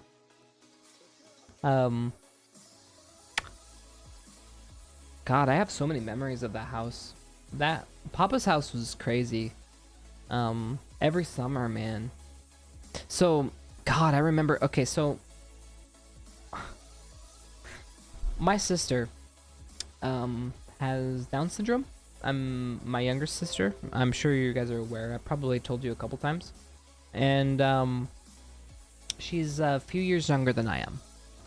And so during these excursions, we would go to the beach and she would join us. And we would give her a life vest because you have to, like, she needs to live her life. You can't, with, my sister has Downs, yes, but you can't, you need to make sure she's safe, yes, but you have to let her live her life. Otherwise, it's gonna be fucking depressing. Can you imagine? That would just be depressing. If, like, I just couldn't even imagine. So, I love my sister to death. We were, so she has a life vest on. We were all jumping in. We were all kids. We were all jumping into the deep end, off the dock. So we had this boat dock, right? And the whole thing was, okay, we'll all jump into the water, into the cold water, without any, like, you know, wading in. Like you know when you're like, you pussyfoot around the whole thing about it's too cold. Oh my god, the lake is just too cold. Now fuck that. We would go to the fucking dock, and we would just like push each other in. And that shit would be fucking shocking. Woo! You lose your breath. That shit was like invigorating. So we would all jump. And I mean, my sister was she wasn't gonna back down. All the other kids were doing it, so she was gonna do it. So she did it too. So she jumps in and she's swimming and having a good time with us. And yeah. So she used to do this all the time. She would swim and have fun with us. And good times, and we're all having fun. We have inner tubes, and it's all safe. Like, this is a private dock, everything is super safe. But the thing about a private dock is there are no lifeguards, right? There's no active lifeguards, so you have to literally be on the lookout. So to preface this story, as you get closer to the water, so this beach was kind of interesting. It had a very gradual, cleared out beach that was huge. It had like 2 or 3 docks. It had I actually recreated it. Did you know I modeled Fortune Bay after the lake? I actually made it towards the lake. All that would need to be added to that dock scenario in Fortune Bay, that whole little thing, is that I would need to make an L-shaped dock kind of close to the, you know how you climb up that little pole to jump off of? That was all that whole area that was sectioned off with a little climb up pole that you can jump off of. That existed in the lake that I grew up in. That's why it was easy for me to make, because it literally, I just kind of took it from my brain. That's super cool. I don't know why I didn't tell you that, guys. But that's where I pulled it from. And all that needs is an L dock that goes over, that gets kind of close to that pole, because that's so the L comes from the shore, and then it goes out, and then it has, you know, because the L dock fits the boats in it, and then the L kind of comes out, and it's kind of closer to that pole that sticks up. So that's all that's missing. So basically, what happens from there is we jump off of that dock into the deep end, and where the boats dock, which is inside that L shape, because I'm gonna make the L. So say this is like the L, right? So this is the L shape. We walk out, we go out here, and then we jump into the water. Okay, so all in here is where the boats dock. And inside that area, there's a lot more seaweed. And so we jump out, whatever. It's okay. A lot of fun. My sister, who has Downs, jumps out, has a life vest. We're swimming around. A boat comes past. So every time a boat comes past, like on a private dock, like the waves pick up. Like if a boat comes past, the waves are gonna pick up, and it's gonna actually, you're gonna have to be affected by it. So my sister's swimming. A boat comes past. We're all swimming. We're all jumping off the thing. We're not paying attention. We leave because we're kids, right? Like, we're kids. And all of a sudden, we hear screaming. My sister somehow got caught with, like, seaweed, and she couldn't stay up, and like she started getting sucked under, and terrifying. Like people were screaming, yelling, and so my uncle at the time literally just like ran, jumped off of the fucking like rocks into the water like a fucking savage, and swam out to her, fucking grabbed her ass and brought her back in. But like shit was crazy, my dude. How do we get on this fucking topic? But yeah, she was fearless. She was doing her thing, and she was enjoying life. But goddamn, that shit was scary. That shit was scary. I don't know if sucked under is the right word. The wake is gonna go. Yes, thank you. The wake was going over her head, and she was having problems, and she couldn't get out of it. And so yeah, it was crazy. I remember my mom telling me since I was a childhood about seaweed. Well, it started in Discord watching videos. Well, you know, here we are. But yeah, that's my story. So I grew up on the beach. I grew up in these type of scenarios, and you know, you would think I would be a better swimmer. I'm not the best swimmer. I could swim, sure. I mean, I'm strong enough, sure. I'm not fast. My cousins were better. My cousins, that would make sense because they actually live there. I'm like a poser swimmer. Actually, I'm curious, how many of you can swim? Because I heard that's actually a dying thing. Maybe that's why I got thin legs? Wait, does swimming give you thinner legs? You guys, okay, so you guys can't swim. Okay, good. You love to swim. Okay, good. Tats can't swim. Noted. Is the most OP workout? I mean, kind of. The reason why I like swimming, it's like, you know how you work out and then you listen to like an audiobook on tape or like music to like distract yourself? You don't need to with water sports. You're automatically distracted because you're having fun, because it's an activity. You can? Okay, good. Yeah, from what I've heard, it's a whole body workout, fairly balanced. Yes. Funny thing is, I haven't really been swimming. I love taking baths, but I haven't been swimming in a long while. A long while.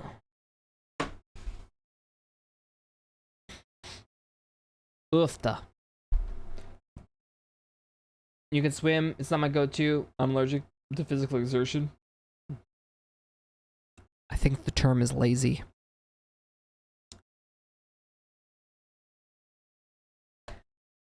All right, let's watch some vids, shall we? I want to relax. What do we got? Fuck, this changes everything. A cordless lightsaber? Okay, I'm game. All right, give me a second. Oh my god. Damn it! For fuck's sake!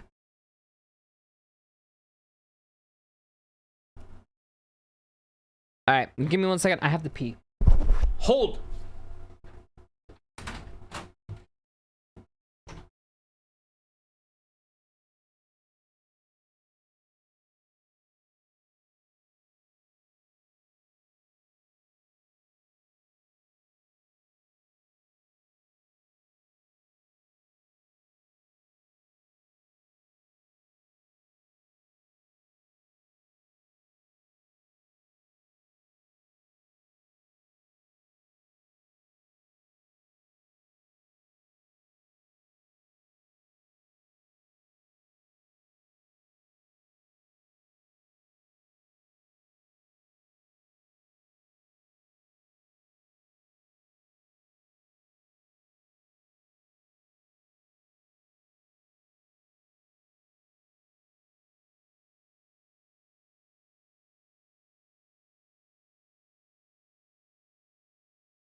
My elementary school tried to convince me swimming was cool, which is why I know how to swim. They were a bunch of tryhards. All right, you don't need to like be the master at swimming, but everyone should know how to swim. I'm gonna be honest. I think that should be like one of those mandatory things. But to be fair, I actually had to take swimming lessons. That shit was hard for me. Like even though we had a place to grow up and learn and shit, I still had to go take lessons. I still had to learn. Bro, they grade PE. That sucks for people with issues. Are you ready for this?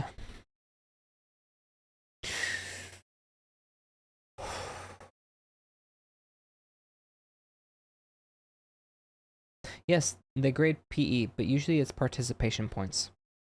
PE, you just need to participate in some sort of capacity. Most PE teachers will give those that need specific physical needs if they are worth a damn. And any sort of certified in physical education, they will make sure to at least do something. Yes, oh no, what have you done? I'm just saying that as a person that went to PE, and in fact, someone who... There was a time in high school where I couldn't participate. And it was for a number of reasons. One, it was embarrassing. I was overweight. People would make fun of me. Two, it was hard. They were making everyone do the same thing, regardless of their physical abilities, which was unfair. I'm assuming schools have gotten better. I pray they have gotten better, as everyone knows that you need to have a tailored physical education program to your specific bodily needs. They have not. Well, that's unfortunate.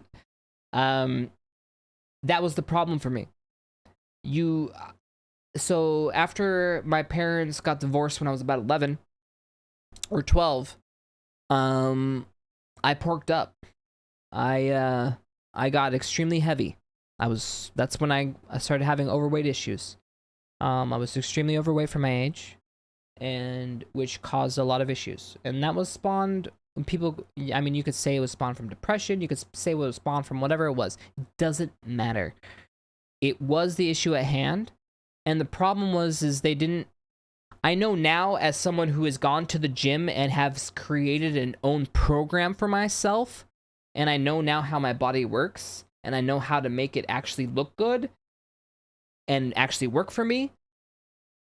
But it actually requires some forethought and some actual schooling from somebody with an education with physical education, right? Like, you put together specific plans for individuals. A generic plan does not work for everybody. And every weight class needs... And it's not just weight classes. Every individual is literally different because there are different muscle groups that different people need. So, for example, we look at me. I'm extremely top heavy. We know I don't need to work this out. We need to work that out. No, I'm not saying my private parts. That's fine. My legs and ass need to be focused on, right? But anybody who knows, like, has a grain of salt in any of this will know what I need. They'll take a look. They'll notice where my fat stores are. They know what kind of workouts specifically I'm going to need to focus on. Certain muscle groups which will actually support my spine so that I can have better posture. They know what is overly developed and what's underly developed, so then we can actually have a program. Like, these are all things that I know now. I know that I can figure out, or I can at least go to a specialist for. But as a kid, I'm going to be honest, if they're going to have physical education and you have a widespread of different body types, you need to have a tailored program to your specific body type. Otherwise, you're going to fail. You are going to fail.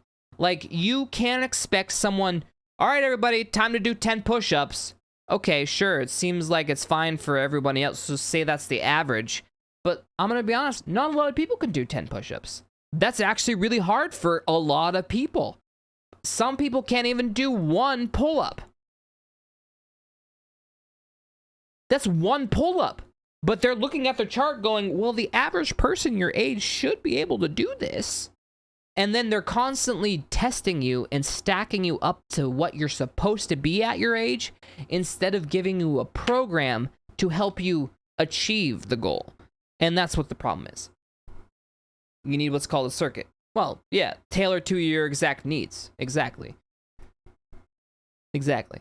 I mean, so to bring it all back, I was skinny until I was 11.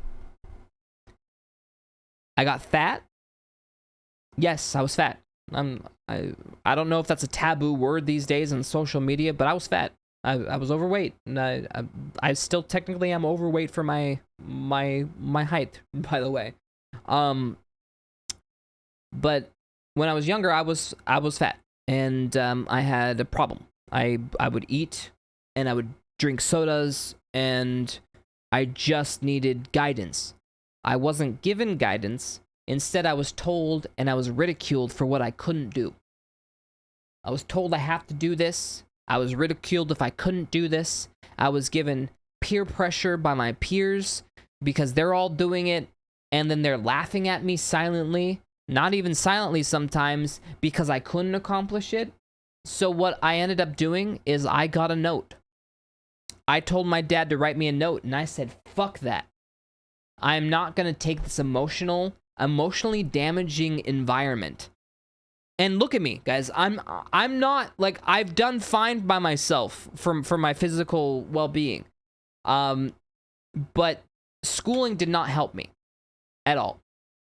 And what I needed was basically a personal trainer or somebody that was going to individually take people by the hand and figure out a tailored plan, which is unfortunate that the schools that I went to weren't providing that, especially when a physical education teacher should have had the knowledge and wherewithal. Like, I'm going to be honest, if I went into a physical education, I would be better fit for a goddamn physical education program, for fuck's sake, because I at least gone through this shit.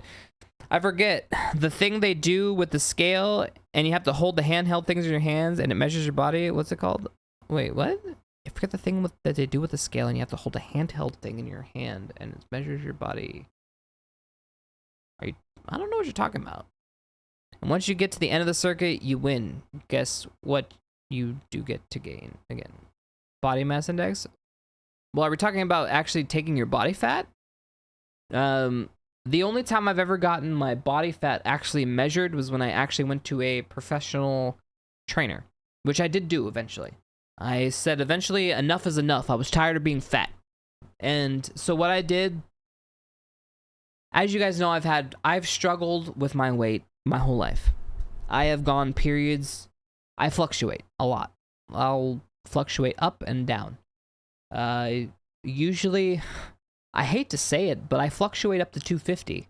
250 pounds is usually where I fluctuate to if I'm going to get to my heavier set. I haven't done that since Actually, that's crazy. Did you know that I actually haven't weighed over really 200 pounds? I've sat at 200 pounds, but I don't go over 200 pounds since I stopped streaming. Ever since I stopped streaming and the 9 to 5, the crazy, like, you have to accomplish everything. You have to be on the go constantly. You have to fucking go. Go. Yo, well, shit, I don't have time, so I better fucking go get fast food so I can eat so then I can do the next thing. It stopped. As soon as I started just streaming, honestly, I never gained any more weight past 200. Like I just... No, when I stopped working a 9 to 5, when I started streaming. So 5 years ago... Ever since 5 years ago, I have not topped over 200 pounds. Right? Because you guys remember when I was losing weight. Like, that was when... So I was 250 because of the bank. And so when I was working at the bank, I was 250. And then I started streaming, and I was working out hardcore. because I was just trying to lose weight, and I dropped down to 170. Yeah, so that's that. Fun fact, I wasn't drafted in the army when I turned 18 because I had less than normal weight for my height. They told me I was missing like 5 kilos and told me to get fatter before they get my ass. Oh my god, joke's on them. I managed to get in a nice university. Motivation creates miracle, boys.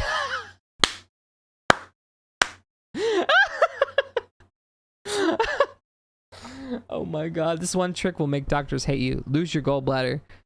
That's okay, guys. The gallbladder has nothing to do with my weight. The gallbladder has nothing to do with it. After I lost my gallbladder, I was working out. Do you remember? After I lost my gallbladder, I moved in with Chris.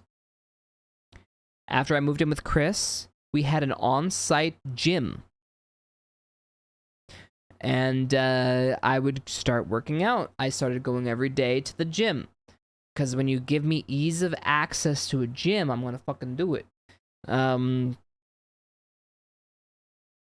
Chris was my best arc? I know. The man actually sent me a text and we were going to... 1 second.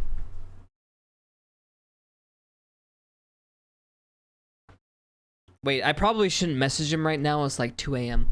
So, like, he messaged me Thursday, and Chris said, "Sup, dude?" All right, he says, "Hey, dude, you still out in the area? We should hang out. Hey, man, hit me up." I missed his messages. He messaged me like he messaged like 3 days in a row. "Hit me up, let's hang out, Davey." And I was like, "Shit, sup, dude?" "Yeah, we should get together." And then he asked me if I wanted to get some barbecue. And then I said I would love to. And then, oh shit, did he say want to come over Saturday? Oh no.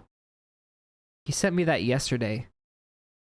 Is today? Wait, did he send me that Friday or yesterday? It says yesterday, but I think my phone was dead on Saturday.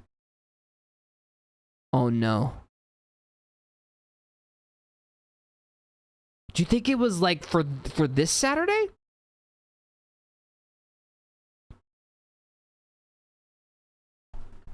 Shit. Okay, hold on. You think it was? Okay, I'm gonna message him back right now. Sorry, dude. I think I missed this message.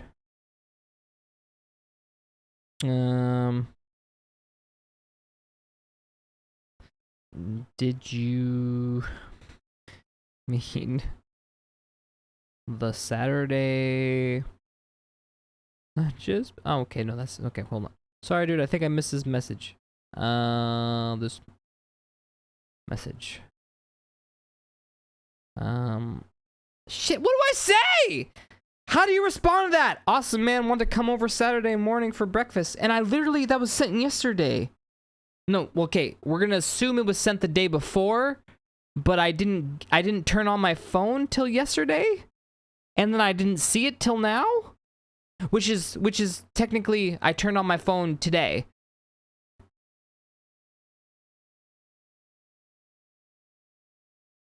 He might take pity on me. This is why I have no friends. Fuck. Sorry, dude. I think I missed this message.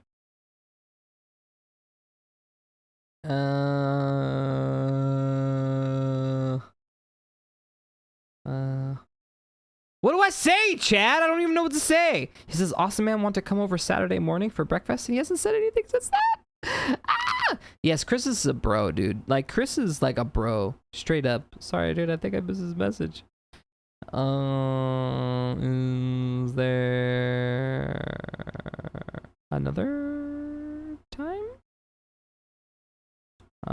Okay, I'm gonna say I am assuming this was for the Saturday that just passed. Lol. I am horrible. I am sorry. Oh my god. I don't deserve friends, dude. Like, how the fuck do you answer?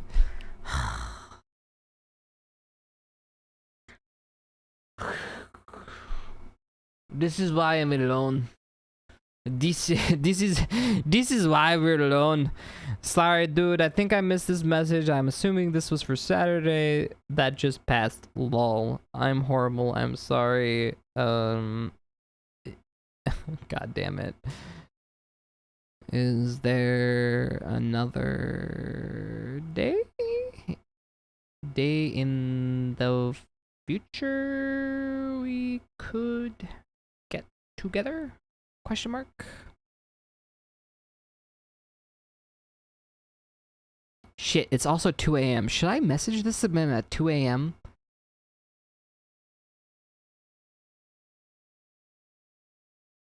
Yes? Should I? I should? What if he has work tomorrow and I wake him up? What if his girlfriend or like I don't know if he's married or what. I don't know what's happening in his life. Like, think, who are you talking to? Who is this bitch named Stealth RG? Who's Chip? Who's this Davy person? What? Do it? Press the send button? Okay. Sorry, dude. I think I missed this message. I'm assuming this was for the Saturday that just passed. Lol. I'm horrible. I'm sorry. Is there a... Oh, shit. Thank God Is there... We had a misspelling that said baller. Is there another day in the future we could get together? Should I... I'm not going to give myself an excuse. I'm just going to call myself horrible. There we go. It's sent. It's done. Done. I sent it. Okay. So, I'm going to try to get some... gonna try to hang out with Chris. I'm gonna need... Man, I need a homie to hang out with, dude. That'll be nice. Now we wait for another message and don't miss that one. Okay. Okay, I'm gonna make sure my shit's all the way up. Okay? Because... I'm gonna be honest. The way you don't have friends is if you don't hang out with your friends. If you don't put forth the effort, you're gonna lose them.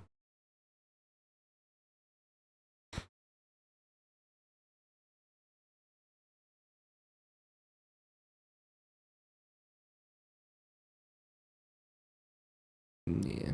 But we're all video game nerds, and we're very good at saying life is busy, and we don't have time, and we get distracted by things that aren't necessarily important, but we think they're important, and then we really fuck up those type of relationships. I'm not gonna lose Chris! Don't worry!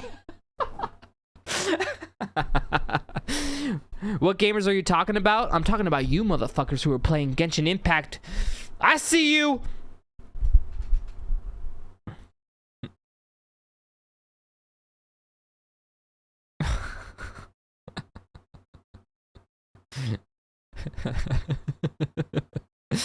The game has an A in chat.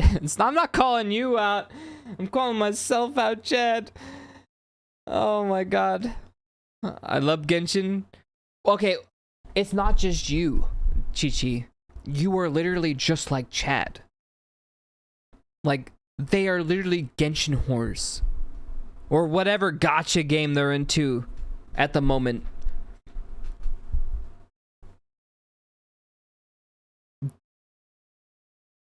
Have I played Honkai Star Rail? Oh, you're asking Chi-Chi? No. Well, I haven't if you're asking me. But honestly, I looked at it and it looks like Genshin RPG.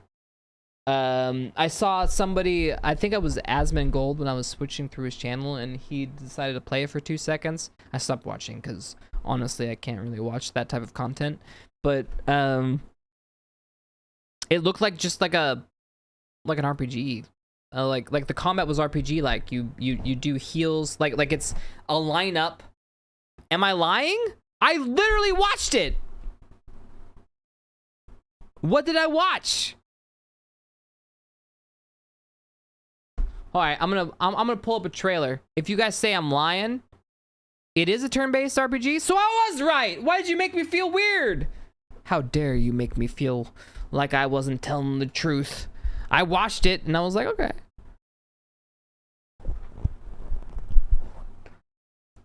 I got halfway through the intro of Star Rail. What I'm lying about, we both played Honkai for one day.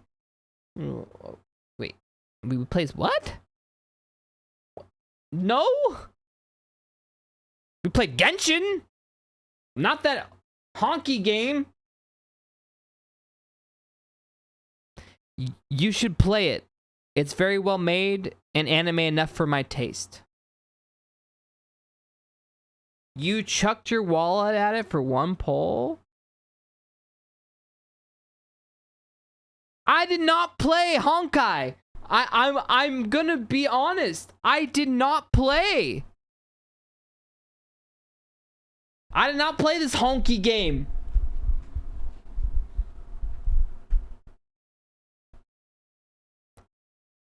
Yeah, I'll check my downloads right now. I know for damn sure it's not on this list. Yep. Hades, Half-Life Alyx, Halo, Happy Games, Hogwarts, Human, Hunt.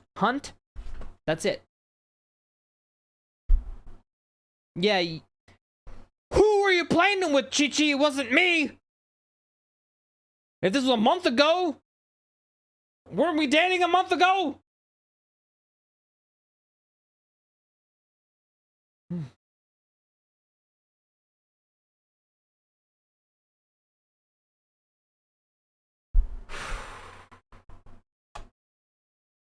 Is it on Steam? What game? I'm lying. No, I'm not lying. I'm telling you right now, 100%. I know for fucking sure I didn't play that game. Guys, you guys know how many games I play in my lifetime. And I'm very picky and choosy when I play them. I have not downloaded that game. I haven't taken the time, nor do I know where to download that game. I don't know if it's on Steam or if I have to go to a website. The fact that I don't know where to get the game means I definitely haven't played the game. Honkai came out a week or two ago. Chi-Chi! Here it is! There it is! It wasn't me!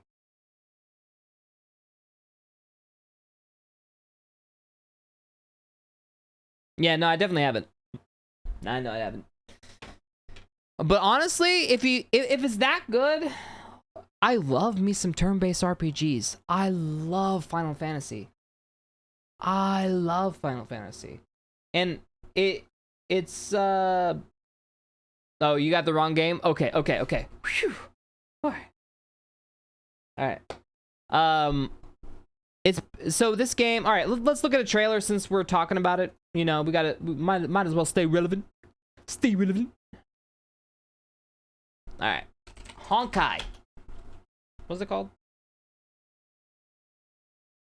Well, I mean, at this point, I'll try it. You guys have given me a enough. What is it? You gave it enough credentials that I'm gonna believe you that it's worth it. All right, Star Rail. Give me some gameplay.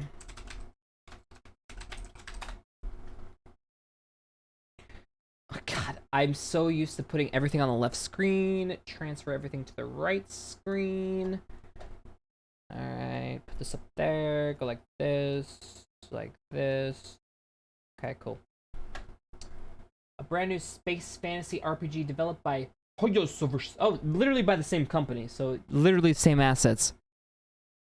There is no co-op that isn't there yet. Well, I don't even know how they would even do co-op. This is 2 weeks ago, so it's fine as well. Advertisements, why? All right, we'll wait till the ads leave. But you can add people as friends, and you can guess it's happening soon. Okay.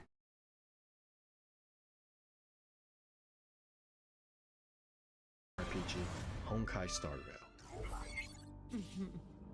Elio said this decision will bring about lots of changes. He also said, it must be you who makes it. Want to give her a new name? In the game, you assume the role of a trailblazer, a summoned receptacle of a dangerous matter Stellaron. Okay. There we go.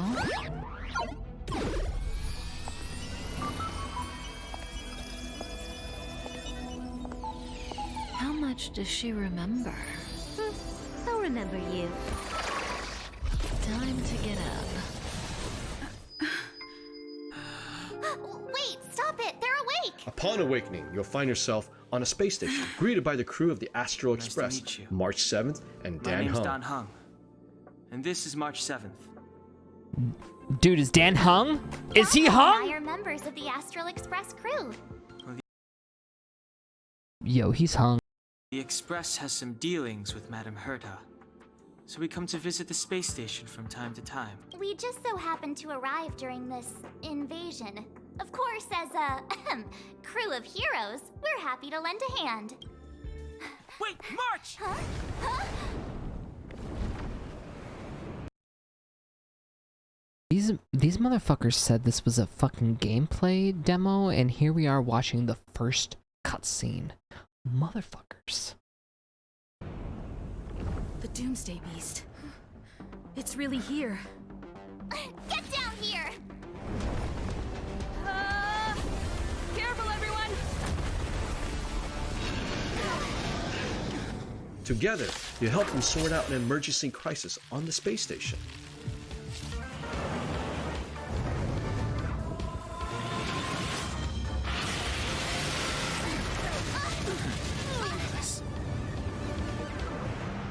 Try that again!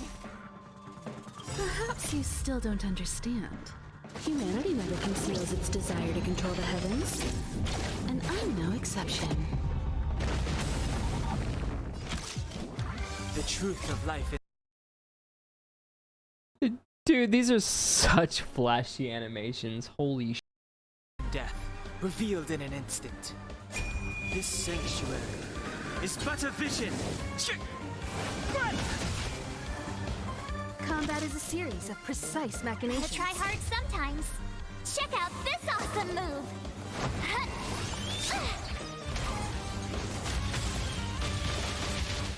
Time for a detailed overhaul.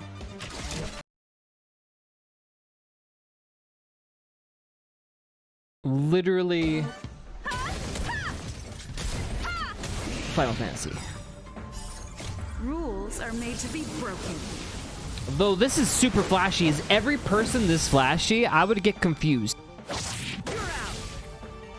You won't get away. Like if it's this much, if it's this much particle porn, I wouldn't understand what's happening on the screen half the time. Give me some clean menus, like please.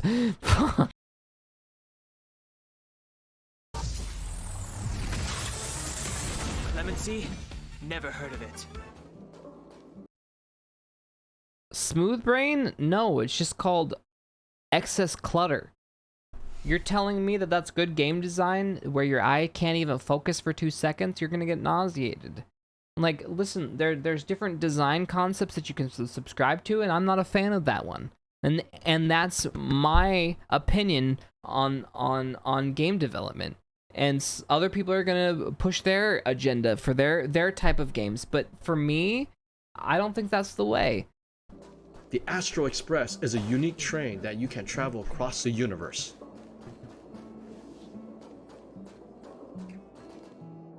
So, have you thought things through? After a small introduction, you embark on an epic journey Then come with with your me. newfound friends. Let's go!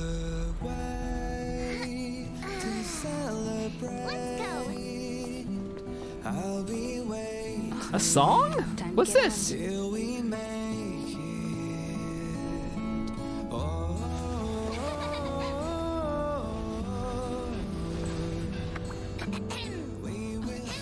I'm over here!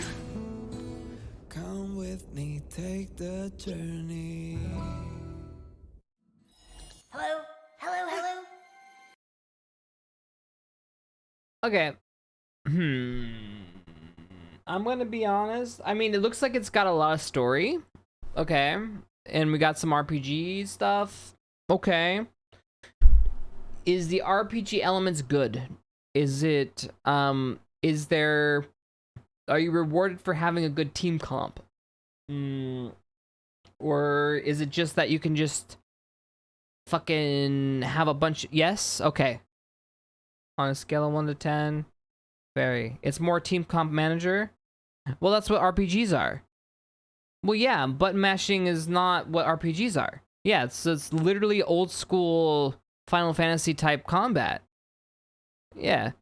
It's very simple, so the complexity lies on the team building. Yeah, it's team building, stats, making sure you're accentuating what your comp build is.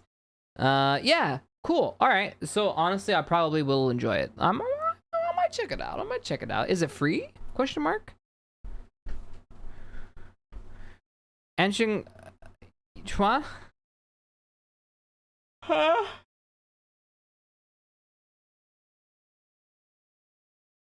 What do you want? I have to put my headset in. Of course it's free? Oh, okay, well then I'll download it. I mean, if it's a game free... If a game is free, I will give it a shot, no matter if it's shitty or not.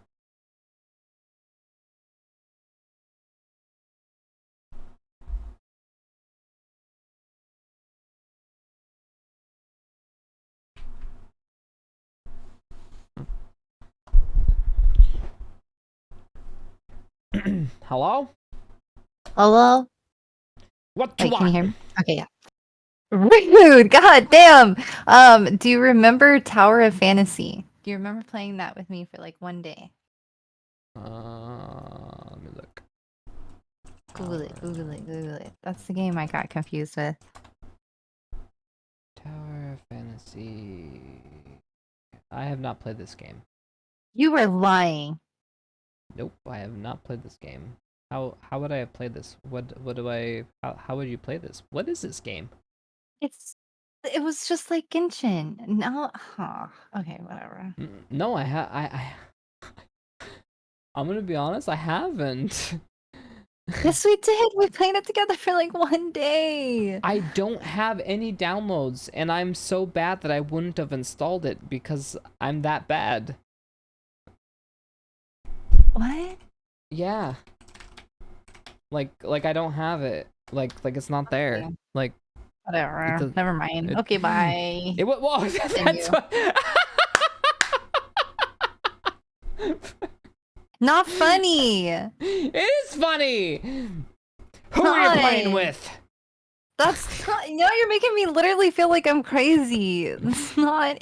Oh no, I'm telling you the truth. I haven't played it. I'm not fucking with you. Okay. No, I'm not fucking with you. Okay. I'm sure it doesn't make you crazy. I'm sure you're remembering something, but maybe it isn't exactly how you remember it all the way.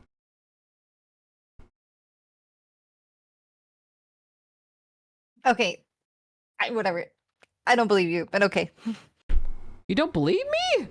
No, I mean, how do I prove this? Like, I literally, like, I don't have it on my. How do I find Tower of Fantasy? Tower of Fantasy isn't installed on my computer. It's not like it. So I'm because I'm assuming it's a download. It's not even in my downloads folder for like an executable that I downloaded. Yep. No. It's not on Steam. You win. You win. You win. Yeah. Like I know what games I played recently. I've been playing some Genshin with you recently. It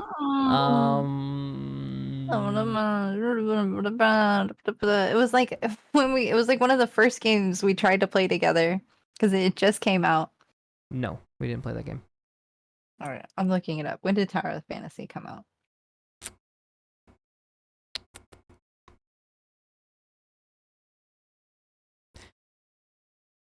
Check your friend list on Tower of Fantasy. December 16th. That's right around the time that we were talking and hanging out. Like just It like sounds like it was right started. before me.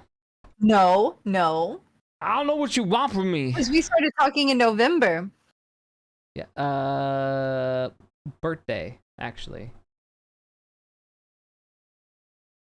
Remember my birthday party? Oh, and that's in December. That's in December, correct. It was another boy! Stop! You're ridiculous. I'm gonna go cry! Okay, alright. I'm out of here. Dumb. Dumb, dumb, dumb. What do you want from me? Nothing, that's it. I swear. It's like literally right at the time. Even if it's December 16th, that still like checks out. No.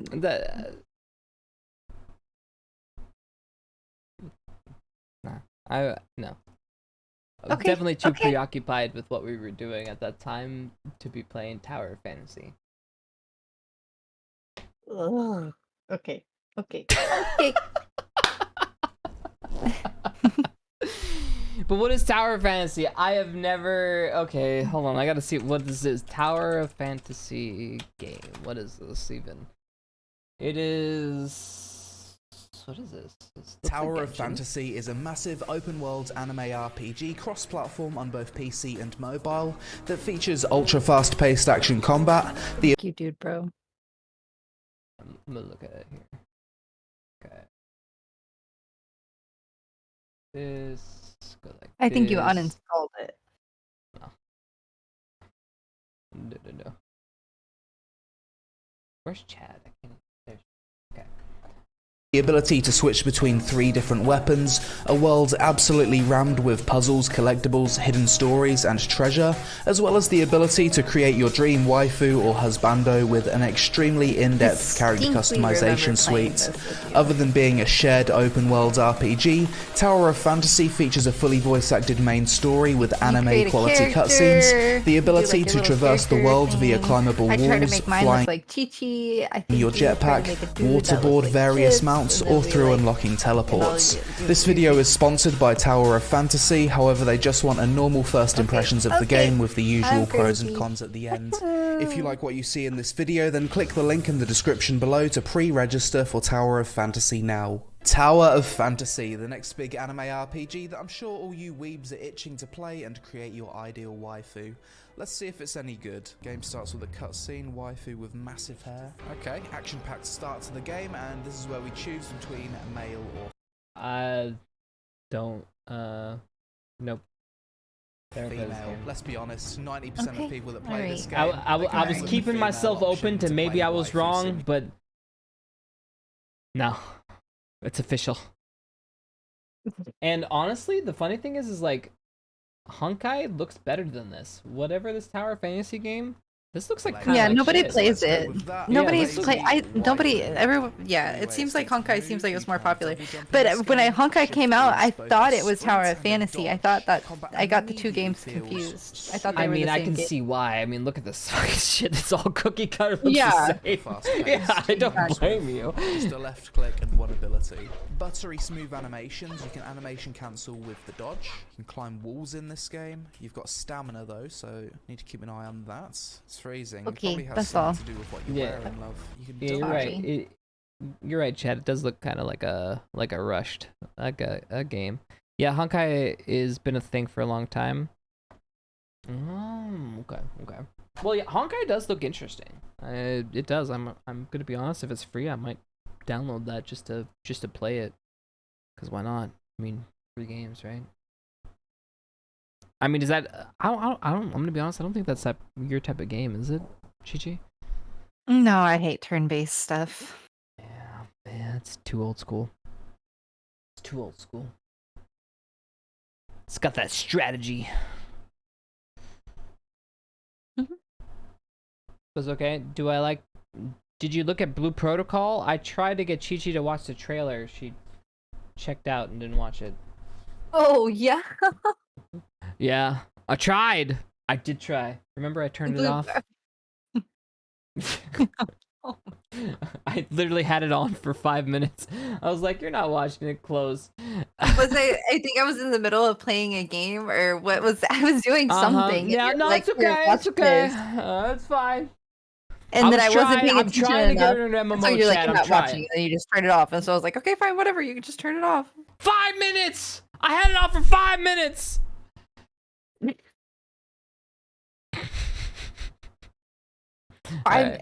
Aw. You Anyways, didn't even I've been give trying to it get her 5 into. minutes. What was that? You gave it like 30 seconds because it's a 5-minute trailer. You had it on for 30 seconds, and I wasn't looking for like 30 seconds. You're like, no, you're not paying attention. No.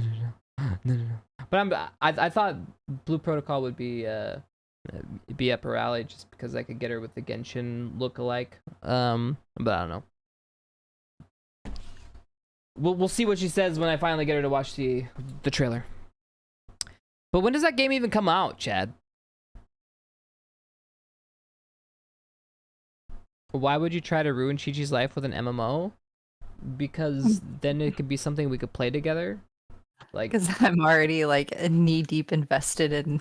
yeah, she's like, she loves Genshin, so like, why not get something that's like Genshin but actually has progression? You know? Excuse me, just because you are not progressed in Genshin does not mean that I am not progressed in Genshin. No, I meant that's not pay to win.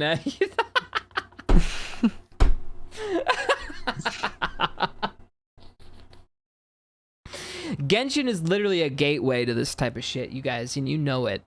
It's literally a gateway. It's not okay. Genshin's progression is no. Terra was one of my first MMOs that I really liked. Yeah, okay. Yeah, that works. Yeah, that makes sense. If you like Terra, then sure. I'm gonna be honest, I didn't like Terra. I found the combat to be too restraining and restrictive. I thought it was clunky. I didn't feel, because I came from Korean MMOs, like Blade and Soul and God, Blade and Soul. I only one love, Blade and Soul. Like, that game was just fucking badass. Like, the story. BDO was alright. BDO was okay. I did like BDO, but that shit was grindy as fuck. I couldn't get Soul. it. Yeah. Blade and Soul was anime. Blade and Soul had action-based combat. It had levels. It had multiplayer fucking shit. We like PvP was badass.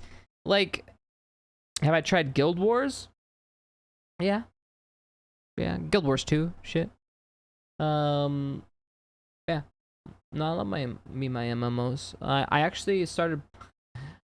actually went back into World of Warcraft recently for like 30 minutes to an hour.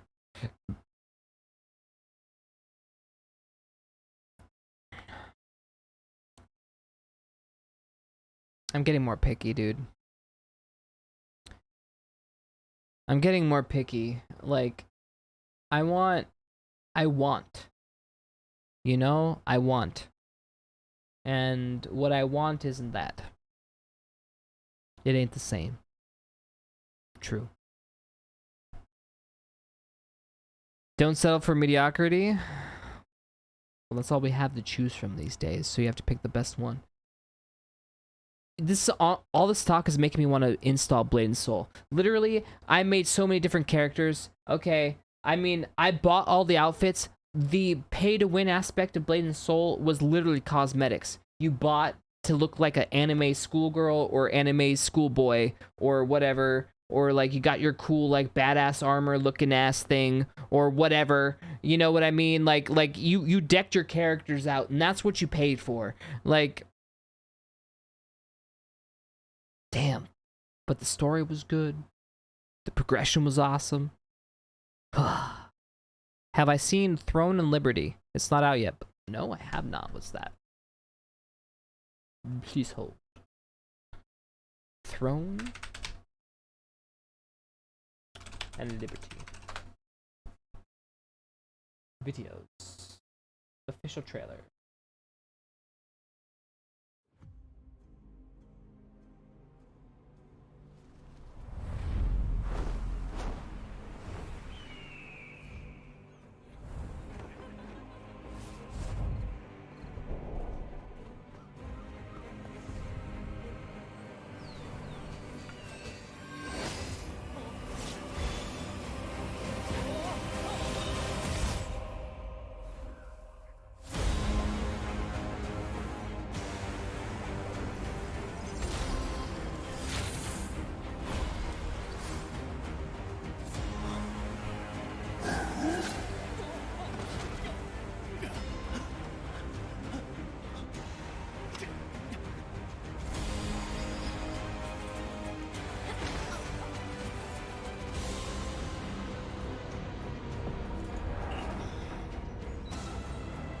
Alright, looks like a BDO character customization, or at least their style. Graphics look good.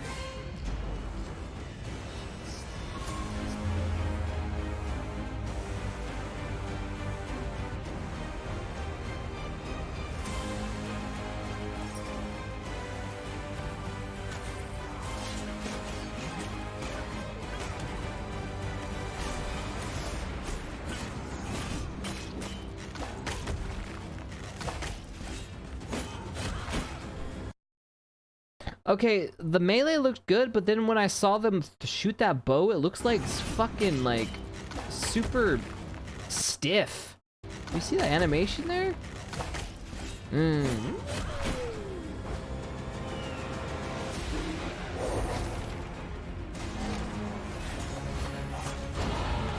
Sick.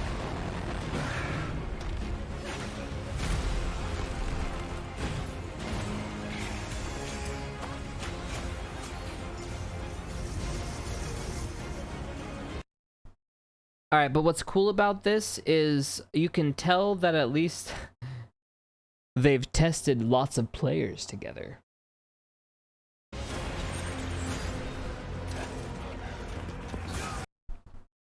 MMOs are meant to be massively multiplayer games. If you can't fit more than 20 people in a goddamn space, then that means it's not a massively multiplayer game.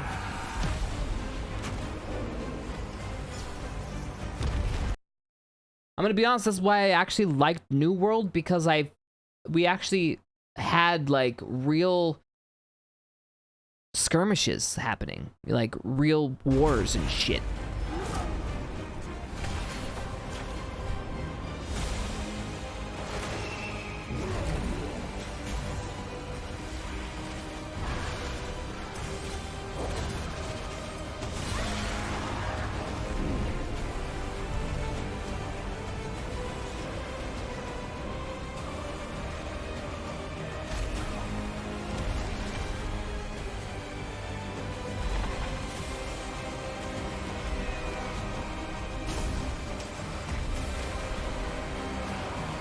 Yeah, New World fell off, but it was fun while it lasted.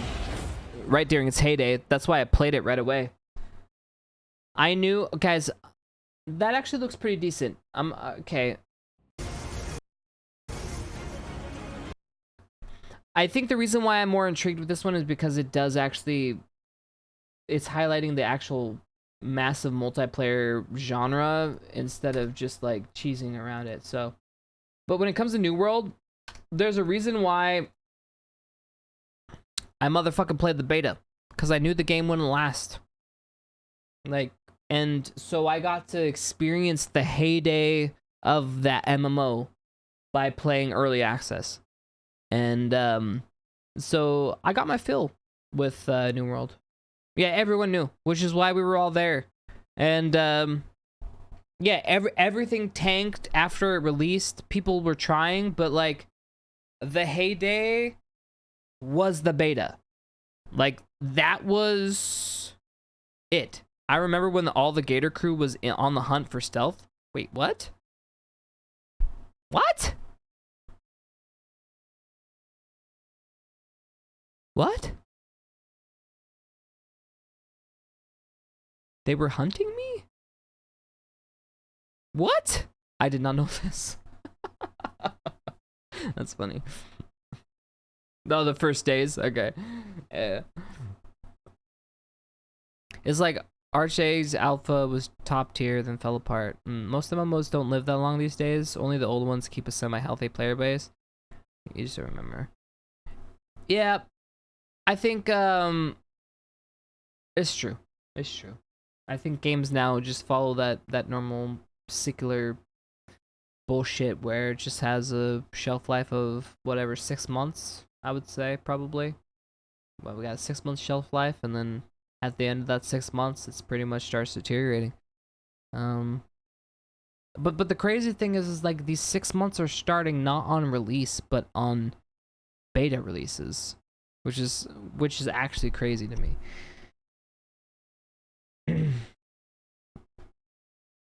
Not a lot of teams could do that, as pricey. Now I'm missing Conan. Oh man. Gigi and I played Conan recently. That was fun. We had yeah.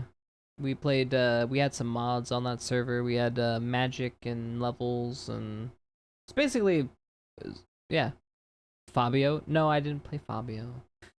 We made a base. We made a nice big castle up on the thing, and well, Cheesy's always been in the Conan. Base on stream. If it's still such there. a cool ass base. Yeah, that's true. It might be gone now. Yeah, we'd have But to it was like so check. Cool. It was cool. It was cool. I'm a great interior designer. You did wonders. You did wonders. We had a whole army. We had our little grind path down. We went really far. We played the mods for the magic stuff. The Age of Calamitous. Yeah, we played the Age of Calamitous mods, which we got basically really turns Conan into an into an MMO. This was it was basically she was playing an MMO. She was enjoying it actually. She grinded. You grinded for days. Yeah, I got into it more than you did a little bit. Stop. Well, because I played it already. Like, yeah, I played it a couple times. Yeah, you were nonstop. Like, all day. She wouldn't go to sleep, Chad. Like, no sleep, just grind. All grind. Like, wake up, grind. Didn't even turn off the game. The game, she slept in-game while she was in-game. And it'd be like, time to go to bed. All right, but I'm gonna keep the game up just in case. And then that was just the way it was for what? How many? A couple weeks? Like it felt like a month or two. It felt like a month or two, didn't it? But I think it was hardcore for a couple weeks, and then then it was more manageable for a month. We were in it for a month for sure. Yeah, she's a Rust player. It makes sense she would do that. What, Rust people are crazy like that? Didn't know. Oh, fuck you yeah. should come Rust with a players, warning we sign. live in the game. We literally live in Rust. Oh, okay. Yeah, she loves Rust. We played Rust too. Yeah, I got you to play Rust with me, and usually no one ever wants to play Rust with me. And you're pretty good. We had a lot of fun doing that. Yeah, we played Rust. Yeah, I mean, I played Rust before you. Of course I was gonna like it. It's just I never had friends to play with. Well, no, I played a couple times. I played with I'm okay, but who's better? What? Who's better at Rust? You can say it. Nothing. Never mind. I was just trying to say that I had to tell you. Oh, you were trying to get me to tell you that I'm shitty at Rust or something? Yeah, no, not you were shitty. I'm trying to get you to say I'm better. Yeah, no, you were yeah, you just want to assert dominance here on my stream. Yeah. Come on, bro. All right, maybe a little bit. No, you're good at Rust. Though she takes it too serious. Oh yeah. It's one of the first.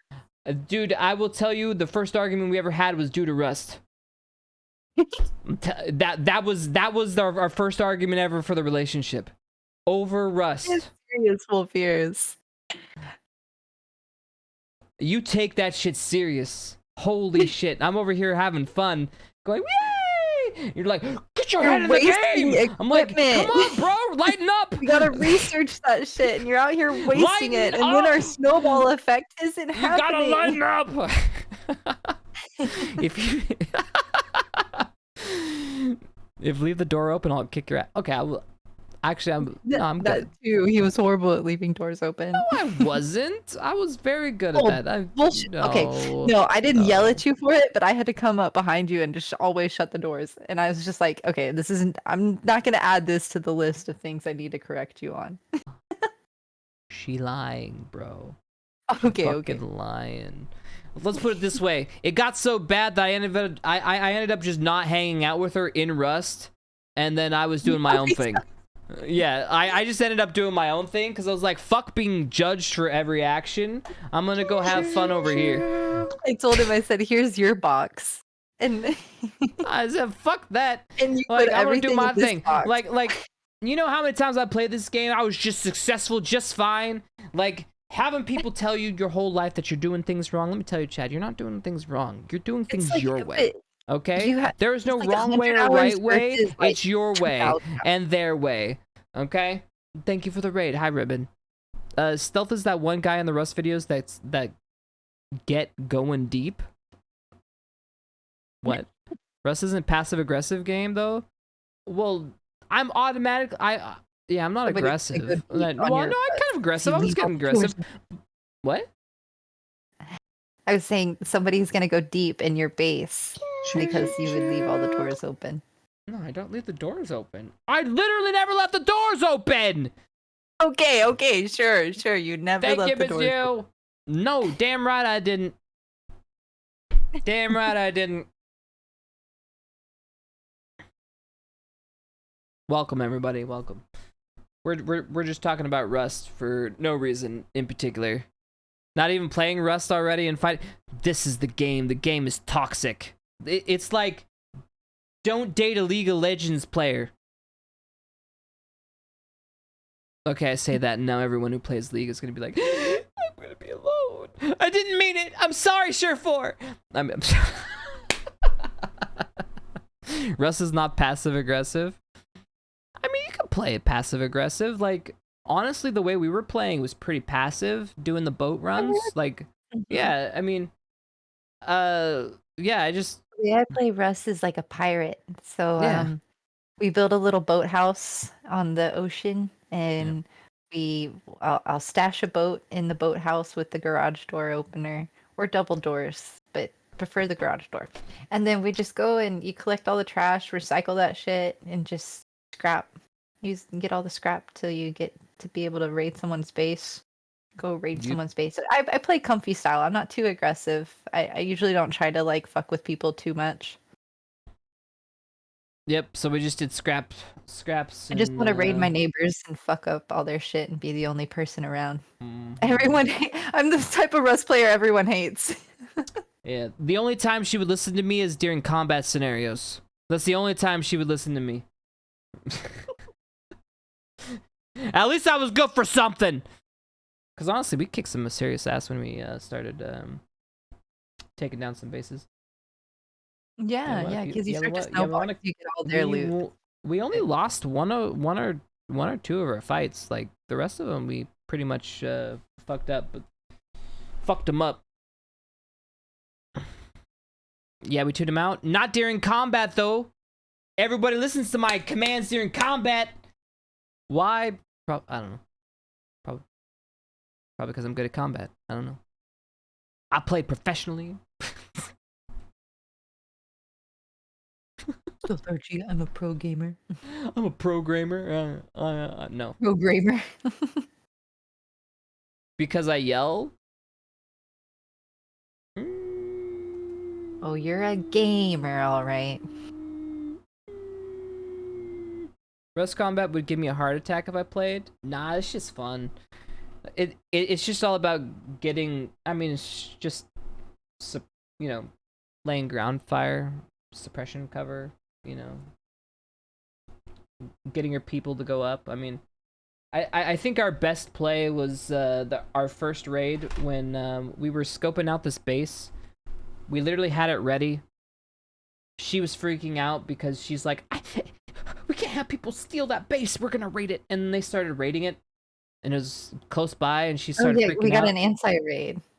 Yeah, and so we hit them while they were raiding, and they had one guy up on the top. So I just pretty much laid, cover fire. I had her sneak up the ladder, and I just kept the comms open. We took down the first dude. We go and infiltrated into the main area. I'm not sure. Did you? What happened there? Some big fighting went down, but we eventually killed the guy in the inside. I think both of us. I got the first guy because I snuck up the ladder, and he. I was keeping. Yeah, I was. He was too busy with me. He was having a firefight. Yeah, because he had your eyes on you, and so I snuck around, and then.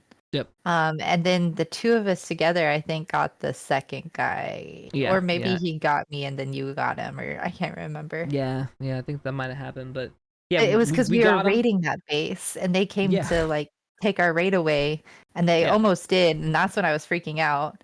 And then we Yes. came in and saved it, and I Yeah. was like, "Oh, thank God." Yeah, you were fucking sweating bullets. I was like, calm down, it's okay. But yeah, so we did pull it out. We did get our raid, which was fun. I think, honestly, I think, I'm gonna be honest. You're funny when you play games, Chi-Chi. It's like, like at that point you were happy. You could have ended the game. Like I'm pretty Oh, sure hell you're like, yeah, yep, that's in yep. game for me. Like Yeah. a successful raid. I'm like, Successful raid, successful counter raid. I done. Nothing left to prove. We're good.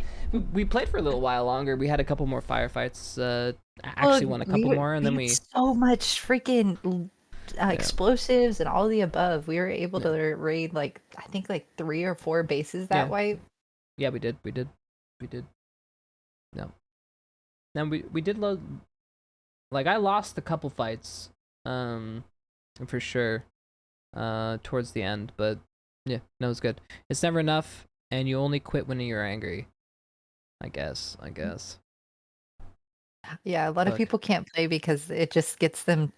They're too angry whenever they, save up, scratch up, and get all the shit to do things, and then you die and someone takes it all, and they just rage quit. Well, I think with me now knowing that Rust, you can easily get that stuff back. It's just it does suck. Mm-hmm. It's definitely a setback, but yeah, it's not as bad as it used to be.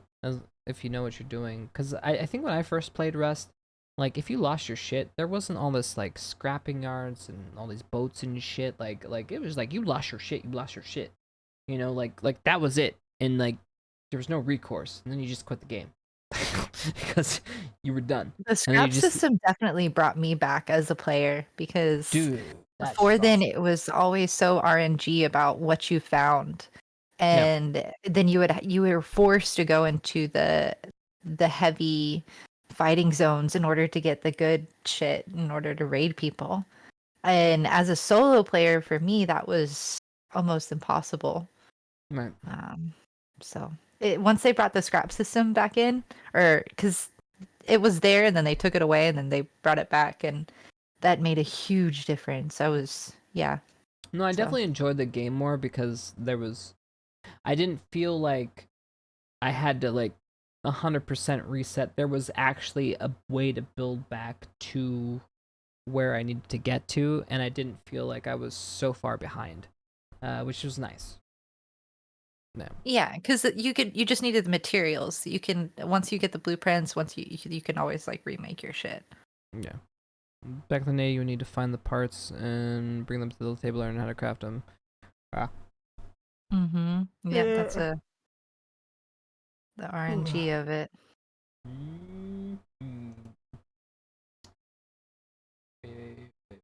Alright, so let's watch some videos, because I'm starting to feel a little, like, tired. So let's watch some videos until we get tired.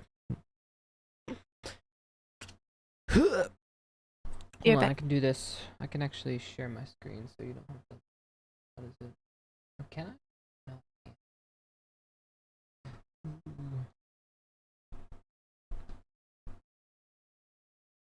Oh yeah, we can. Well, she says she'll be right back, so we won't watch the Chi-Chi video yet. Alright, let's do this. Yes. What is this? Hello? Yes, this is Jackie speaking. Hi. Jackie Chan! I'm Tony, and this is Every Frame a Painting. Some filmmakers can do action, others can do comedy. But for 40 years, the master of combining them has been Jackie Chan. These days, there's a lot of movies that combine funny scenes with fight scenes. But even when the movie's good, the comedy and action seem to be two different directors and two different styles. And that's why Jackie's so interesting. In his style, action is comedy, and his work shows that the same filmmaking principles apply, whether you're trying to be funny or kick ass. So let's dive in. If you'd like to see the names of I am a big fan of Jackie Chan. the films Grew as up I'm with the talking, man. press the CC button below. Him and Jet Li. Let's go. Huge fans. So, how does Jackie create action that is also funny? First off, he gives himself a disadvantage. No matter what film, Jackie always starts beneath his opponents. He has no shoes, He's handcuffed, he has a bomb in his mouth. From this point, he has to fight his way back to the top. Each action creates a logical reaction. And by following the logic, we get a joke. In movies, this comedic style goes... Wait, I've never seen that one. What movie was that one from? What movie is this one from? What? I've never seen this one. We get a joke. In movies, this comedic style goes back to the silent clowns like Chaplin, Lloyd, and Keaton. But I think Jackie has distilled it down to one line of dialogue. Please! I said I don't want trouble! Because he's the underdog, Jackie has to get creative, which brings us to point number 2. He uses anything around him. This is the most famous aspect of his style. Take something familiar, it is true. Do something unfamiliar. I've seen him fight with chairs. Wait, the pose. Well, I haven't seen this one either. This is the most Why famous haven't I aspect seen of all his the style. Jackie Chan movies? I thought I've seen all of Take these. something familiar, do something... I thought I have seen... Dude, look at this.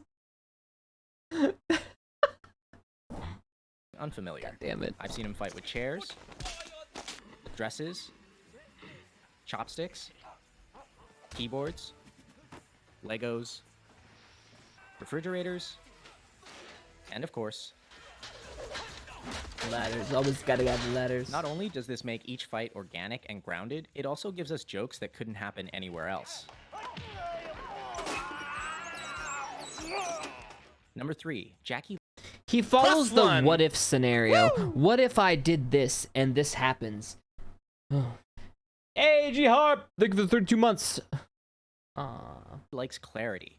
He doesn't do dark scenes where everything is color corrected blue. If his opponent wears black, he wears white. And if his opponent's in white, then he's styling. His framing is so clear that in every shot, he's setting up the next bit of action. Here, even though we're watching the stuntman, 2/3 of the frame is the staircase. A few seconds later, we see why.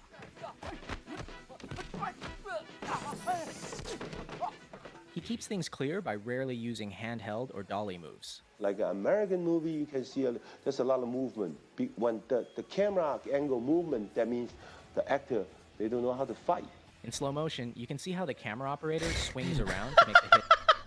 If the camera is moving, then that means they don't know how to fight. Nicely said! Seem more violent. But since Jackie can fight,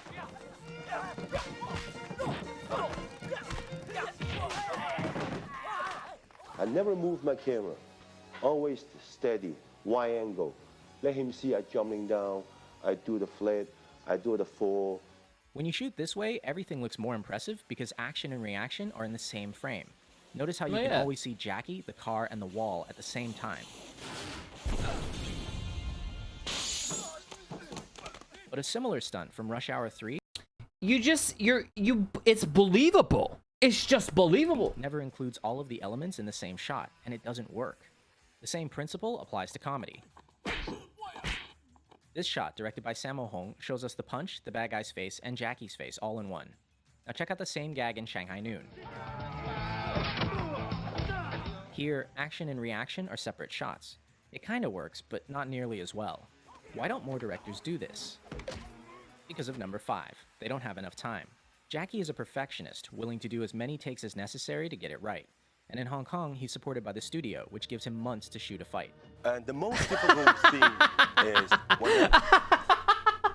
So basically, passion versus business. This seems to be how it always is. Throw the fan and coming back. More than 120 tick. Those kind of scenes. Oh, Jackie, good. It's not good. You can do it. Except, do you have the patience or not? When I rewatch his work, these little things are the ones I'm most impressed by. He doesn't need to do them and they eat into his budget, but he still does them because he wants to. And it's that going above and beyond that I respect and admire. But in America, they don't allow you to do that, you know, because money just poof, poof, poof, poof. And his American work is missing something. Oh, man. And there's a rhythm also into the way that the shots are performed and also the way they're edited. And Jackie said something very interesting that, you know, that the audience don't know the rhythm's there until it's not there. Jackie's fight scenes have a distinct musical rhythm, a timing Well, he true. works out on set with the performers. Well, it's because martial arts is literally a musical dance. Ready, action. Stay where you are. Stay where you are. Don't chase me. Boom, boom. Then, boom. See? Everybody looks good. Even experienced martial artists have trouble with it. In his earliest films, you see him learning the timing from Yuan Heping, and it's very much like Chinese opera. But by the mid-80s, working with his own stunt team, he had something totally unique. In America, many directors and editors don't understand this timing, and they ruin it by cutting on every single hit. But in Hong Kong, directors hold their shots long enough for the audience to feel the rhythm. True. Interesting. Nice. The most important Jackie part Chan is ass, editing. why? And most of the directors, they don't know how to editing. Even the No ass! Too much ass! He still gets smacked in the face. In fact, Jackie's face may actually be his greatest asset. Many times, the look he gives is all it takes to sell a joke, like when he does an entire fight holding a chicken. Or dressed as Chun-Li. And last, Jackie's style always ends with a real payoff for the audience. By fighting his way from the bottom, he earns the right to a spectacular finish.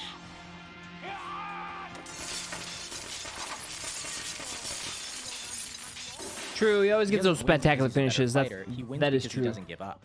This relentlessness makes many of his finales really impressive and really funny. And it's in direct contrast to a lot of his American work, where bad guys are defeated because someone shoots them.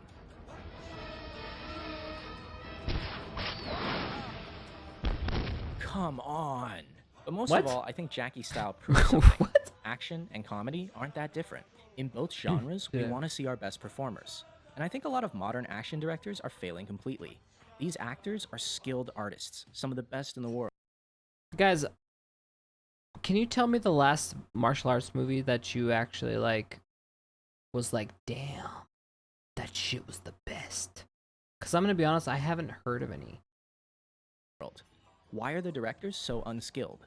Why am I paying money to not see the action? Whatever you do the best you can, because the film live forever. No, because you know that they're raining and the Raid? actors don't have time. Wait, what's Raid? What's Raid? I have not heard of Raid. Okay, we're going to check that out after this. Would you go to every theater to tell the audience? No. The audience see on the theater, good movie, bad movie. That's all. Exactly. This work will last. And on that note, I leave you with the greatest death scene in film history.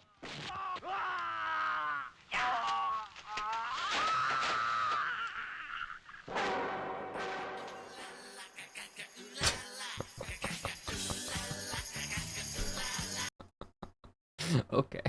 Okay. Alright, we're gonna see what the fuck the Raid is. I have no idea what this is. Okay, YouTube. The Raid.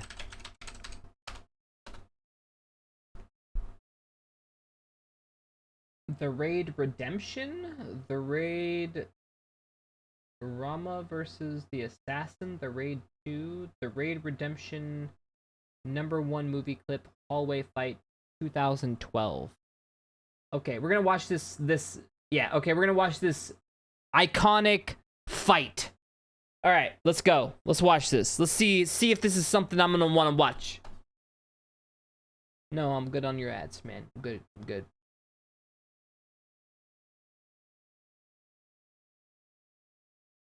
Wait, I recognize this guy. Wait, I know this guy. Why do I...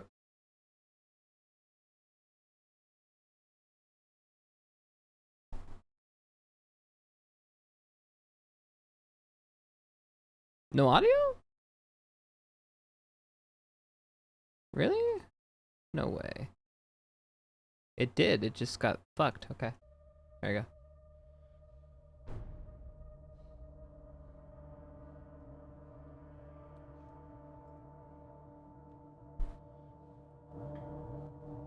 Nothing's happening, guys.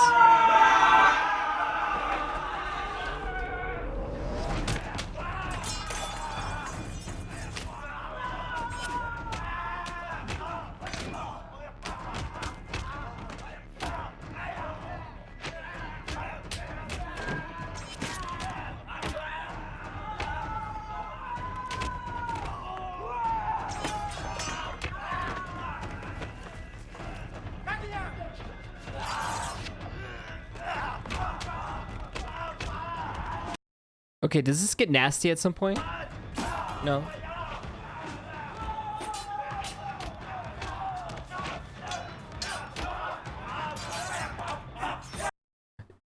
This is gritty, dude. This is fucking gritty.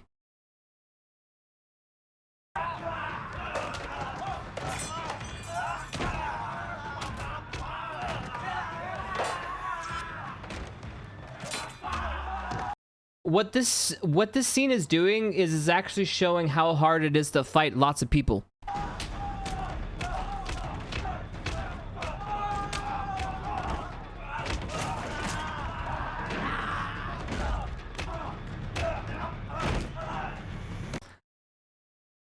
Dude, there was an actual sense of like, I might not live through this. What are you, the drunken immortal? I thought Jackie Chan did a better drunken fist fight scene. Oh, fuck. Not in this movie.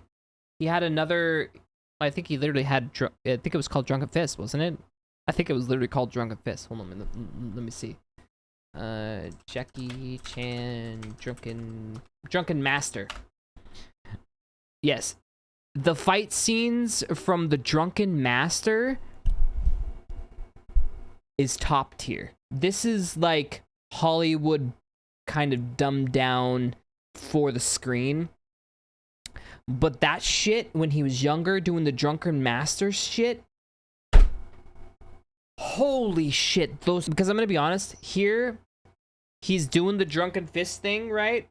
But he's when he did it in the original, he was just constantly just stumbling. I felt the intoxication. I bet you anything his ass was really drinking, because that's how believable it was. All right. If I was to grade this one does not hold a fucking candle to his old Drunken Master. I'm not feeling the whole embodiment of being drunk. Like, in the Drunken Master, he was constantly finding the booze. Like, he gets kicked, and all of a sudden, oh, more booze.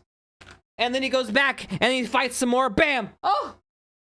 It's more booze falls into his mouth. Ah, shit! And then he just kind of keeps going, and it's fucking hilarious. It, like, actually was funny and action-packed. This one is, they were like, okay, listen, you two are, like, professionals. All right, we have, like, 1 day to film this scene. We're not going to give you any choreography. You just need to be drunk, and he needs to be the bad guy. Can you guys figure this out? And then Jackie Chan and Jet Li were like, fuck. All right, let's talk this out real quick. All right, let's do this, man. Okay. All right, you guys dropped a link. I'm going to check it out. There we go. Okay, what's this?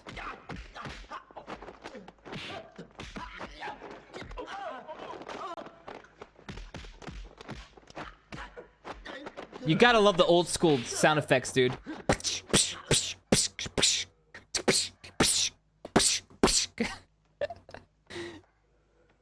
Dude, look at the intensity right here.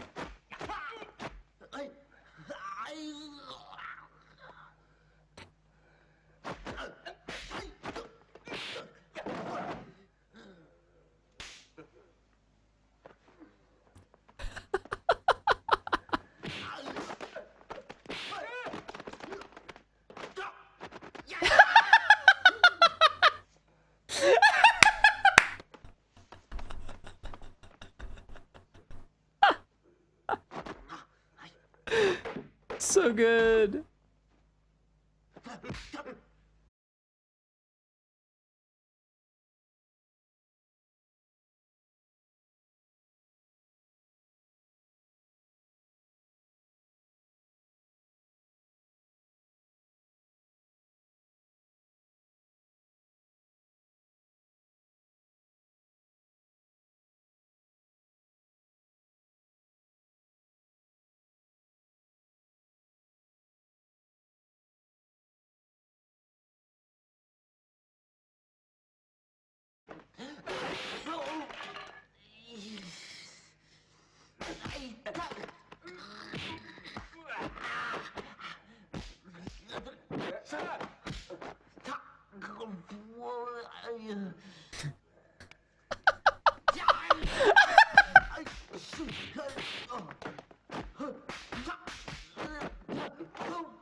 Dude, the sound design. Cool head does it. Relax. Wait, what was that? What just happened? What did I just witness? What did I just hear? Treat it like a training session.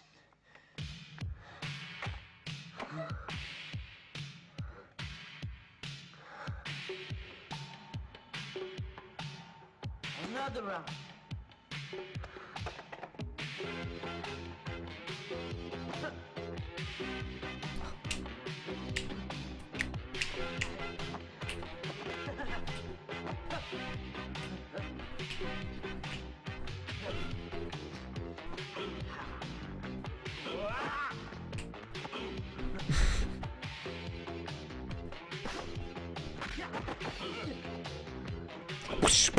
Come on, Chad, let's go!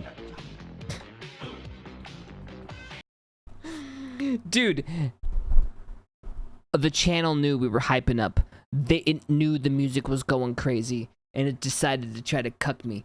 Alright, so we're gonna wait a second, let this fucking go over, give it a second to F really fucking hard, and come back. Come on, come back. Come on, come back. Come on, come on, come back. Ne.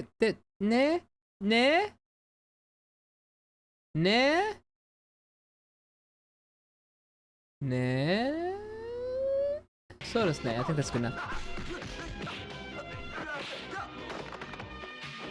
1, 2, 3, 4. 1, 2, 3, 4. 1, 2, 3, 4.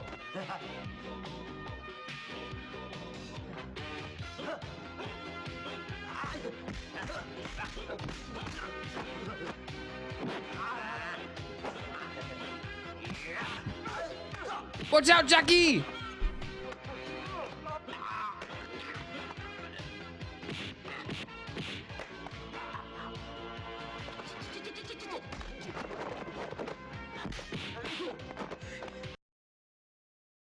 Man, I feel like I'm being attacked right now.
Where did Chi Chi go? I think she fell into the bathroom. No, I'm right here. When I pause the video, it goes away.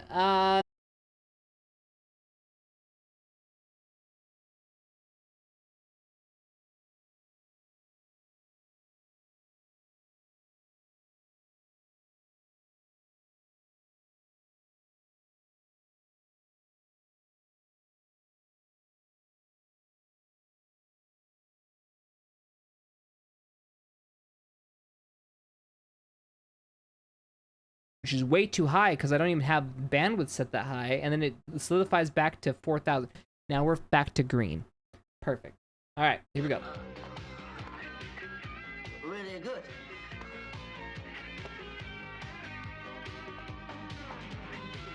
Catch it.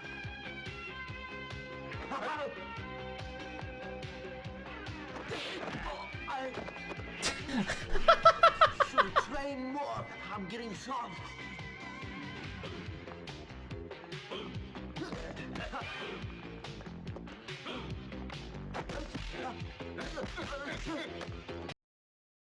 God, his form is so good here.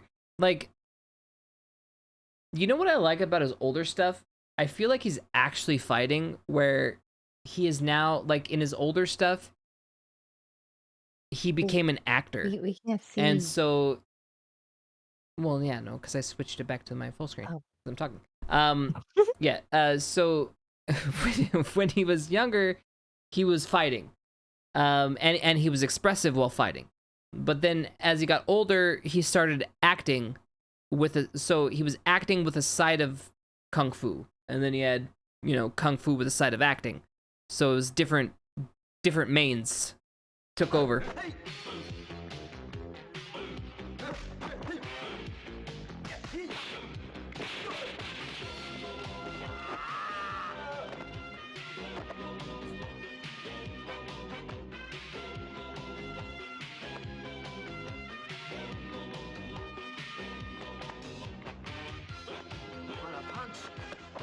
Getting good.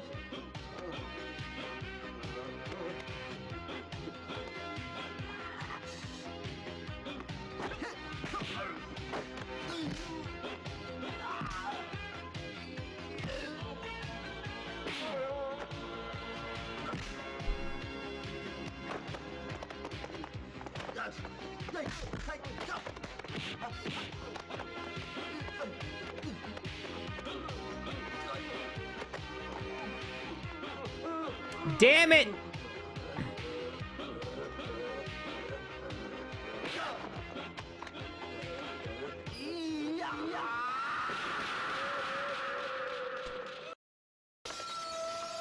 He just got Mortal Kombat. Knee, dude.